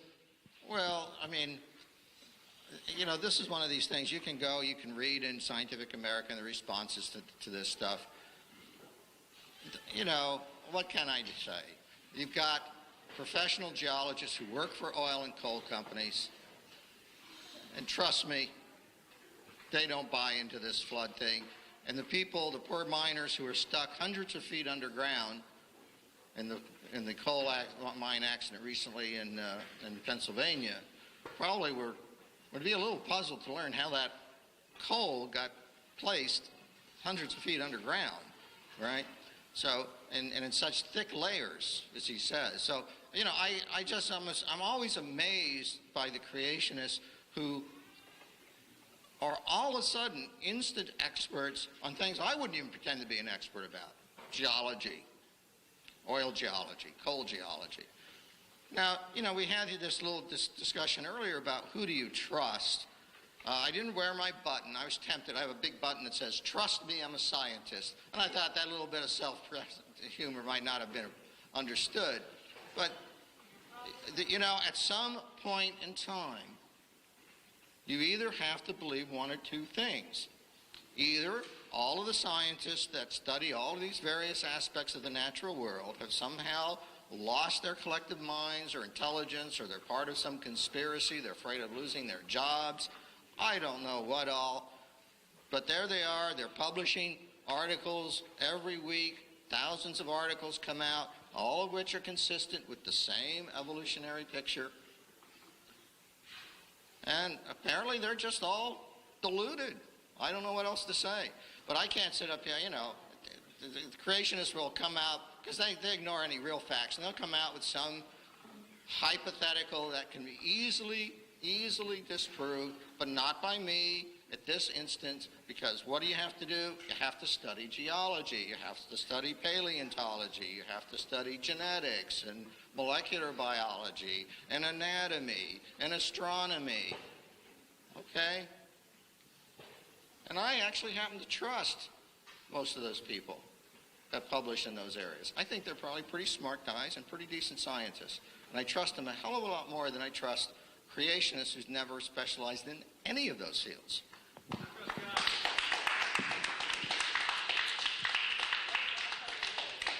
Okay, we have another question for Dr. Weisenburg here. And the question is, in his presentation, Dr. Hovind used facts to disprove evolution. He used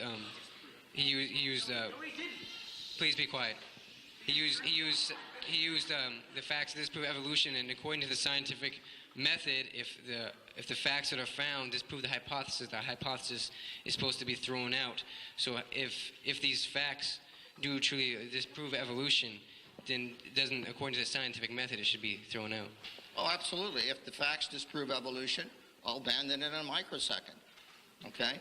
I didn't hear any facts disproving evolution. I didn't hear a single fact disproving evolution. Then he made some statements about trees and rock and embedded, like a few. I don't know anything about trees and rocks. I'm not a geologist that studies trees and rocks. And neither is he. And you know, the fact of the matter is the people who do the geology, right, have developed those time scales based upon a variety of evidence. You know, I would happily, I'll tell you what, here's the deal, all right? I'll give him an axe and a shovel, and I'll take him up to a place where there's fossil beds of trilobites dating back, say 500 million years ago, all right? If he can find a single more advanced form of life in that fossil bed, a bony fish, a clam, I mean, I'm not asking for anything very fancy. Plain old clam will do it. Any old fish. If he could find in that fossil bed, clearly marine aquatic deposit. I mean, you can't argue these guys are not aquatic creatures. If he could find a single, just one, embedded in that rock, hey, I'll abandon evolution. Right on the spot. Okay? And you know what? Go for it. Do it. But no, they don't. Creationists don't have that kind of evidence. They never will because they're wrong. That's all. All right. Well, I think you need to be reading some of the same scientific literature because these type of things have been found frequently, and I can get into that in a minute. But Darwin said, if my theory be true, then numberless intermediate varieties must have existed. You've stated several times tonight that there are thousands of missing links. This textbook says, since Darwin, many of these links have been found. Today, Darwin's theory is almost universally accepted by scientists. But David Ropp said, who's a famous evolutionist, in the years after Darwin, his advocates hoped to find predictable progressions. In general, these have not been found. Yet the optimism has died hard, and some pure fantasy has crept into textbooks. Berlinski said, there are gaps in the fossil graveyards, places where there should be intermediate forms, but where there is nothing whatsoever instead. No paleontologist writing in English, French, or German denies that this is so. This is simply a fact. Darwin's theory and the fossil record are in conflict. According to Stephen Gould at Harvard, arthropods are the largest animal group. Where did they come from? What's their origin? As Darwin noted in The Origin of Species, the abrupt emergence of arthropods in the fossil record during the Cambrian presents a problem for evolutionary biology. There are no obvious simpler or intermediate forms, either living or in the fossil record. American scientist. Where did the fossil fish come from? Yet the transitions from spineless invertebrates to the first backboned fishes is still shrouded in mystery, and many theories abound. Where did the birds come from? The true origin of birds is still up in the air, Alan Fiducia says. He's an atheist and ornithologist at North Carolina, Duke University, I think, or one of the universities in North Carolina. Okay, what about whales? Competence Encyclopedia in '96 said the evolutionary origin of whales remains controversial among zoologists. What about flowering plants? The origin of the angiosperms, an abominable mystery to Darwin, remains so 100 years later and is little better today. Both the origin of life and the origin of major groups of animals remains unknown.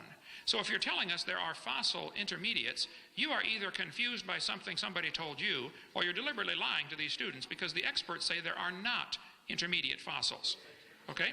Now, Luther Sunderland was asked the question to many major paleontologists, where is the evidence for evolution?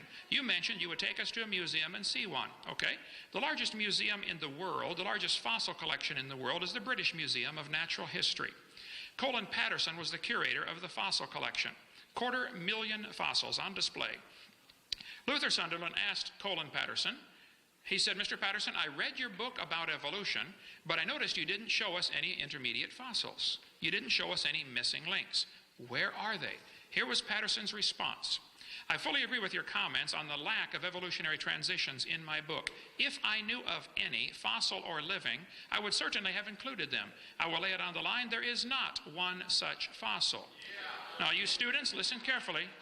Don't believe a professor that tells you there are missing links. There aren't any. The whole chain is missing, okay?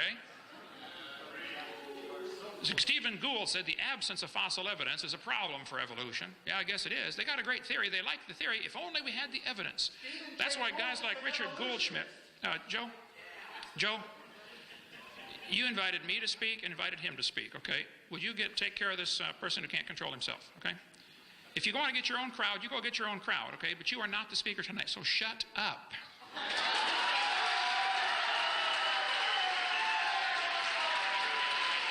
Now,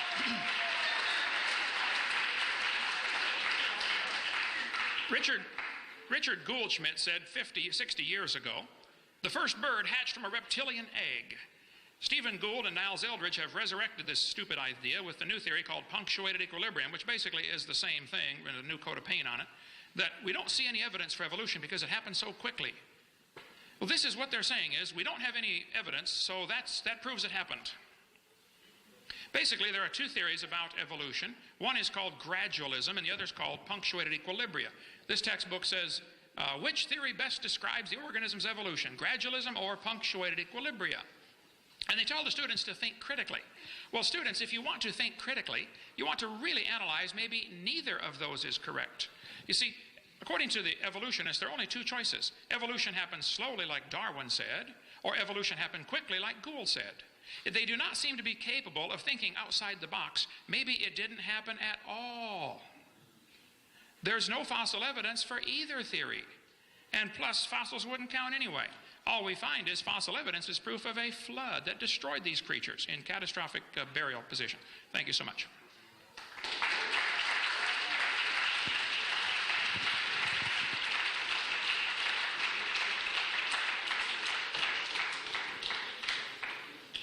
This says, what do you have to prove the flood as a scientific fact, and where could all of that water come from? Okay. Where did the water come from, and what evidence is there? What's the first part of the question again? Well, how could you prove the flood as a scientific fact? I don't know that I could prove the flood's a scientific fact, but I didn't get into the finish up the coal part here. Eugenia Scott, president of the National Science Education Foundation, for their people that have a national organization, she said, Dr. Hovind, there are 80 separate layers of coal in the Midwest. She's right, by the way. She says if you take a look at the amount of coal in the world, the entire biomass of the world today could not possibly be converted to that much fossil fuel. She's right again. What she says is there's so much coal in the ground, there aren't enough trees on the surface of the earth today to create it again. I agree. She said there had to have been an enormous amount of time involved in the laying down of the coal seams. Ooh, now right there she's wrong. It's true there are enormous masses of coal in the world. This giant Powder River Basin coal in Wyoming goes down into Montana and Wyoming in that area. There are hundreds of dinosaur footprints found in coal mines, for instance, in the ceilings of these coal mines. Pretty strange. Also, human artifacts are occasionally found in coal. For instance, not in this coal mine, but in a mine in West Virginia, Mr. Newton Anderson broke open a lump of coal and found this gold bell inside, completely encased in coal. Now, from a creationist perspective, this is not a problem. Humans were around before coal formed. The students are taught in school that the coal formed 250 million years ago in the Carboniferous era, which is pure imagination. The fact of the matter is when you find human artifacts found in places where they're not supposed to be, like the Coso artifact, or the gold chain found by the lady in the lump of coal in 1891, or the carved stone found in a lump of coal in the Webster mine in Iowa from the Daily News of Omaha, Nebraska, or this iron pot found inside a lump of coal in Thomas, Oklahoma. When you find human artifacts in coal, you ought to make you question that maybe what you're being taught is not correct. The sole of a shoe from Nevada was found. 1922, the American Weekly magazine said the stitching with pattern was clearly visible, including the twist of the thread. And the rock was 213 to 248 million years old. This is a clear case where somebody's preconceived acceptance of an evolutionary theory is an obvious hindrance to any intelligent research. When you find a sole of a shoe in a lump of coal, you ought to conclude humans were there at the time the coal was formed. To me, that doesn't take any brains to figure that out. But as far as not finding, we're going to run out of time here. Fossils, the second part of the question I missed. I forgot it already. What was it? Where'd the water come from? I think there are three sources for the water in the time of the flood of the days of Noah. The Bible says the earth was founded upon the seas. It was actually, there was more water in or under the crust of the earth. Today, the Japanese scientists a few weeks ago just published in a magazine that there's probably more water in the deep crust of the earth now than there is on the surface right now. More water in the earth than on the earth, in all the oceans together. That would take me a minute to get to that, but the three sources for the water, I would say, according to Scripture, would be there was water above the atmosphere, according to Genesis 1:29. I can find that one real quick. And then there was water under the crust of the earth, again, according to Psalm 133 and Psalm 136, and I'll show you here. Let's see. Water under the crust of the earth. There we go. Psalm 24 says, the earth is the Lord's. He founded it upon the seas and established it upon the floods. Psalm 36 says he stretched out the earth above the waters. I think the original creation had a layer of water overhead to protect them, which is the only way you can possibly explain the existence of giant fossils that are found, giant fossil cockroaches that are 18 inches long that simply can't survive today. Giant fossil insects of all kinds are found. Giant fossil reptiles called dinosaurs are found. And giant humans. These things would thrive in the pre-flood conditions when there was water above the atmosphere. This water all came down at the time of the flood in the days of Noah, and the water underneath came to the surface when the fountains of the deep broke open. So all of the water for the flood came from up above or down inside, and it's still here. People say, where did the water for the flood go? Well, it's still here. The oceans are gigantic. I flew over to Pacific, and I told one of the guys in my office, I said, man, the Pacific Ocean is huge. He said, oh, that's just the top of it. That's a powerful thought. There's enough water in the oceans right now to cover this entire planet nearly 2 miles deep. There's plenty of water out there to cover the world. I think that after the flood, the Bible teaches pretty clearly that the mountains arose, the valleys sank down, the crust of the earth flexed up and down, the high places became mountains, the water rushed off and became oceans, and the water for the flood is still here. There's an awful lot of earth, planet Earth, that's basically wasted real estate underwater as far as humans are concerned, and they're finding all sorts of cities underwater. 30, 40, 50 feet of water, 150 feet in the Black Sea, cities found. I cover all that in my seminar part 6 of how do you explain these underwater cities. The water level was lower because the ice caps were bigger, but that's a seminar part 6 all about the flood, what caused it. Okay? Shut it off there. Would you like to have a rebuttal? That was really bizarre. That's the best I can ever say about it. Look, one can wave one's hands. He can quote all the people he wants to quote who at one time or another may have said something or said something else. Science works in a certain way. Testable hypothesis, all right? Now, he's made some claims. Fine, he can make all those claims. Says, oh, this is because, the coal comes from, it was there when humans were there because there's artifacts in the coal. And I say, boy, I wish I was a coal miner. I could be collecting those old antiques, go on the Antique Roadshow and make some money. Come on. When you're talking about fraud, and he can rant and rave about somebody pinning some moths on a tree trunk because he wanted to get a good picture, and then he accepts that somebody found, what was that, a golden bell or something in a lump of coal? I'm sorry. Give me a break. Okay. And this is the final question for tonight, and it's to Dr. Weisenburg. And it says, what Bible did you get your quotes out of? My Bible, actually, I downloaded off the internet, and I couldn't tell you because It's a Bible version, and I know there are different versions. I'm not aware how many. That's for scholars of theology, I guess, to tell me. The issue, of course, that the creationists will never deal with, particularly the fundamentalist Christian creationists, is how we would ever resolve and test different creation views. Creationists don't want to accept any of the evidence from evolutionary biology. That's universally accepted by scientists. And I'm sorry, it is universally accepted by scientists. They don't want to accept that, right? So they come up with their own story. And I say, fine, I gave you a challenge. Give me some kind of test, because there's other creation theories, there's other Bibles, there's other holy books, right? And I don't know. I don't know how to choose. You got to give me some predictions, then you got to go out and dig up some dirt and find some evidence.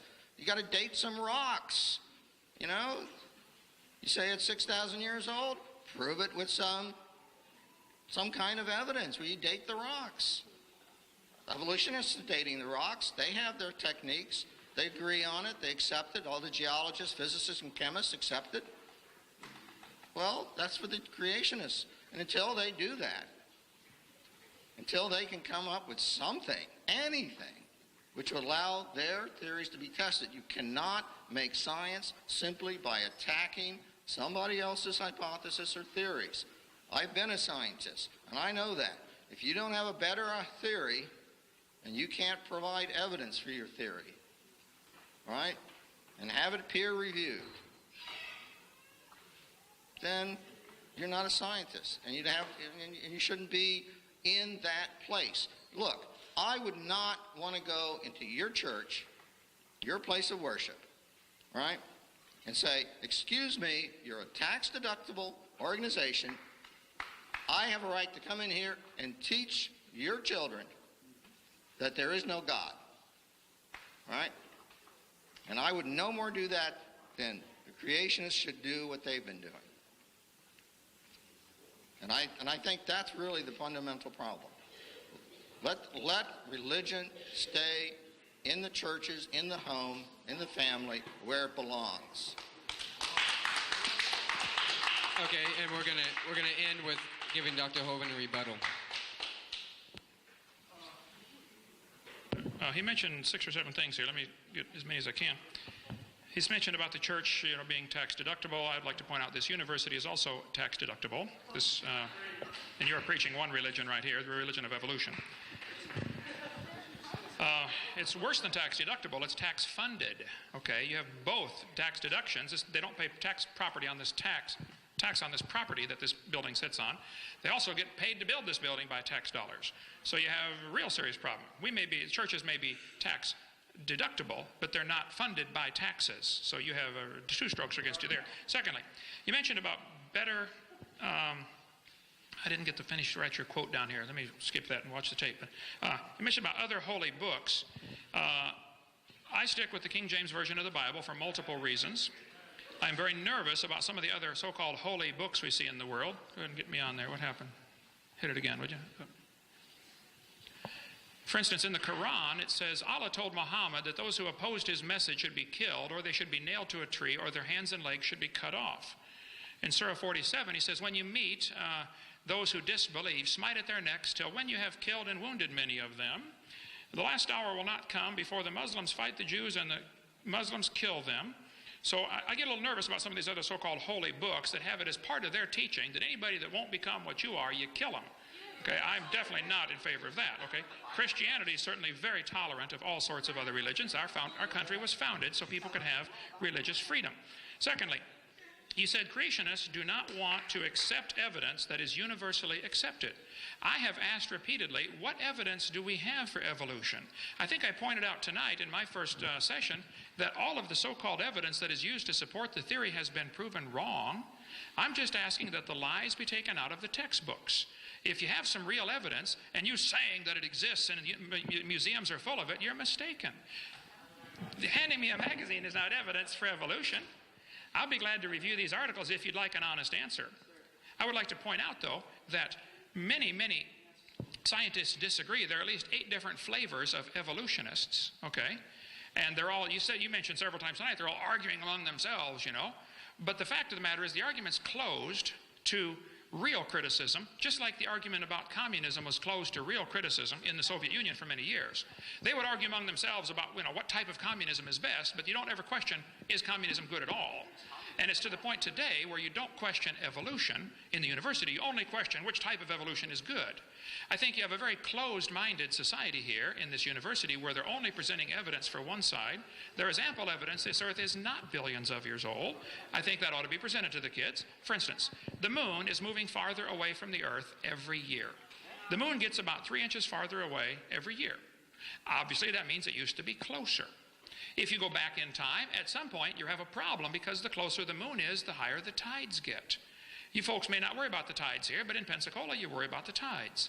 The inverse square law makes a real serious problem. Actually, about 1.2 billion years ago, at the current observed rate, the moon would be touching the Earth. And here they are telling us it's 4 billion years old, or 4.6. That simply is not scientifically logical. There is ample evidence that the universe cannot be billions of years old. If it were billions of years old, that still doesn't solve the problem for evolution. There is ample evidence that life only comes from other living things. There is no evidence for spontaneous generation. I mentioned the 6 different flavors of evolution tonight at the beginning. All we see are minor changes within the kind.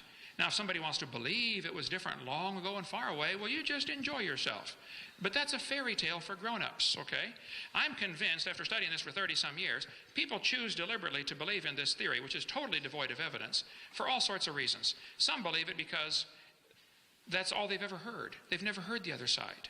Some believe in evolution because they hope there's no God to answer to. Some may have social-political reasons because evolution is the foundation for communism and Marxism and Nazism. We cover that for 2 hours on videotape number 3. Some simply don't want God telling them what to do. Now, you do whatever you want, but Judgment Day we're going to find out who's right and who's wrong. I am convinced the scientific evidence points to a recent creation 6,000 or 7,000 years ago, a global worldwide flood in the days of Noah, which represents God's authority to judge his creation, and he's coming to judge it again, whether you like it or not. Be ready for that. Thank you so much. We hope you enjoyed this debate. This is Kent Hovind in Pensacola, Florida. I really enjoy doing these debates at universities because I think it's only fair that students see both sides of this extremely important topic of creation and evolution. All they're getting is one view. They're being brainwashed. They're being indoctrinated, not educated. If you're a student and watching this tape and you'd like to set up a debate, I'd be honored to come debate at your university. I'll take on any professor anywhere. If you can call my office and set up a time, we'd be glad to do that. Or I'll be glad to do a telephone interview with your class. If you can set up a system where I can answer questions with an entire class by phone, you can call. We'll do that through my cell phone or whatever. I'll do it anytime. I want to be helpful to students that are being indoctrinated in this one view. If you're a professor and you're watching this tape, I'd be honored to come speak to your class. I don't charge anything for my seminars. I'd be glad to come if I'm in your area.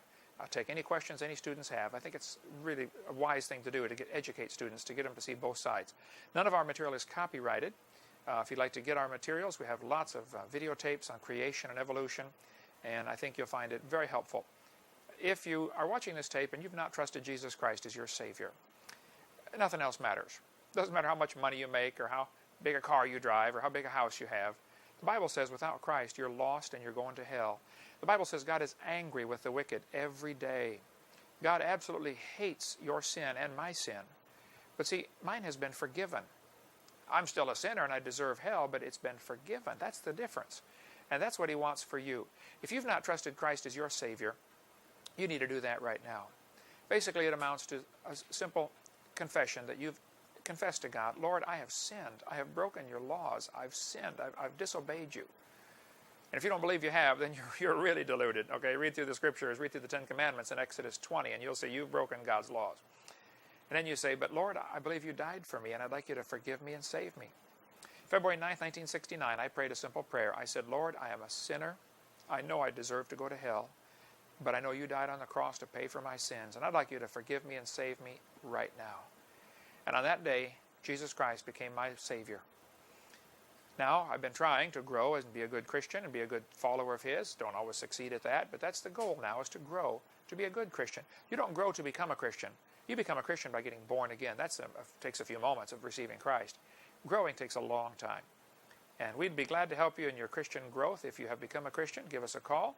Let us know. If you can be any help at all, don't hesitate to contact us, and feel free to use our materials to draw others to Christ. Thank you so much for joining us.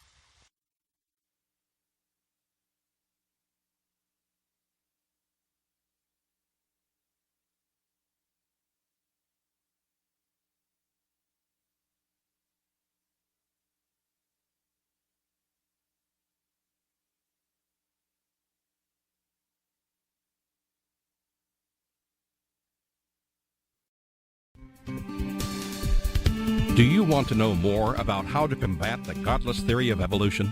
Creation Science Evangelism offers 4 great tools that help strengthen the faith of believers and win the lost to Christ. After 15 years of teaching high school science, Dr. Hovind began Creation Science Evangelism in 1989.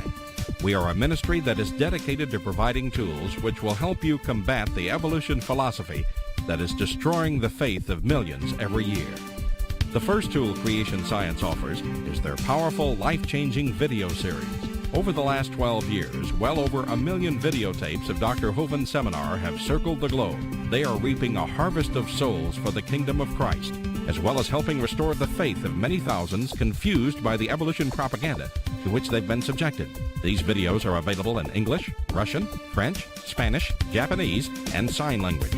The Age of the Earth, first of the 7-part series, teaches that God created the universe about 6,000 years ago in 6 literal days. Could this be true? Can it be scientifically proven that the Earth is not billions of years old? This tape gives solid scientific evidence that the Earth is young and that the Bible is scientifically accurate. How did the environment of the original creation differ from ours today? And how would this allow men to live over 900 years? Can Christians have a good explanation for the existence of dinosaurs? Could some dinosaurs still be alive today? These and many more questions are covered in the 2nd and 3rd part of the series. Evolution has permeated public school textbooks with false and fraudulent information. This video exposes nearly 30 lies commonly found in textbooks. Every public school student, teacher, and school board member needs to watch part 4 of this series. Find out if you have been lied to in your textbooks. Discover the terrible difference evolutionary beliefs have made in the past as well as in recent history in our video number 5. Dictators throughout time have used their evolution-based philosophies to rationalize their brutal actions. Learn how evolution propaganda is being used today to prepare people for the New World Order. This is just a taste of all the information the 17-hour seminar series has to offer. Also available are college courses that expand on the seminars in great detail. For those who can handle a more confrontational atmosphere, our debate series is just for you. I said, now, Mr. Patterson, if you think the tailbone is vestigial, I, Kent Hovind, will pay to have yours removed. Dr. Hovind has debated a wide range of atheists and evolutionists all over the country, and you're sure to find these 12 debates very exciting. These would be perfect to present to that scientifically minded person who likes to argue their point. Our topical series includes exciting topics like why evolution is stupid, public school presentation, children's video about dinosaurs, the Bible and health, Leviathan, the fire-breathing dragon, and many more. Creation Science also offers a variety of visuals, like the longevity chart, which presents the entire lineage of Adam to Joseph as given in Genesis. It's exciting to see exactly how many generations were alive at the same time. Hundreds of books on a variety of subjects, videos on incredible creatures that defy evolution, t-shirts, fossils, and more. Make Creation Science Evangelism the one-stop shopping center for your creation material needs.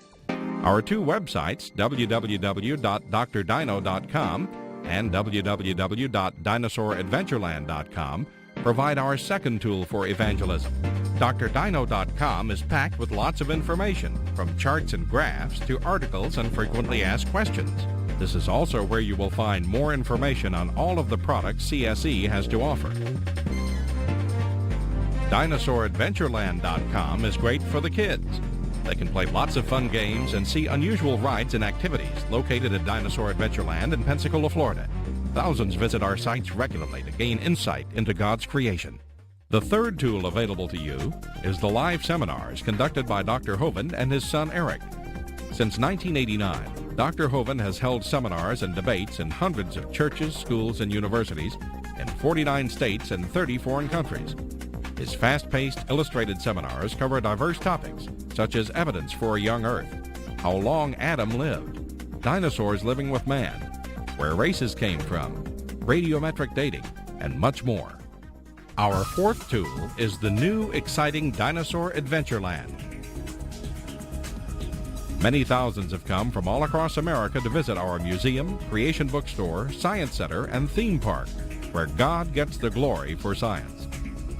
Our unusual swings, rides, and activities each have a science lesson as well as a spiritual lesson, and captivate everyone from age 4 to 94.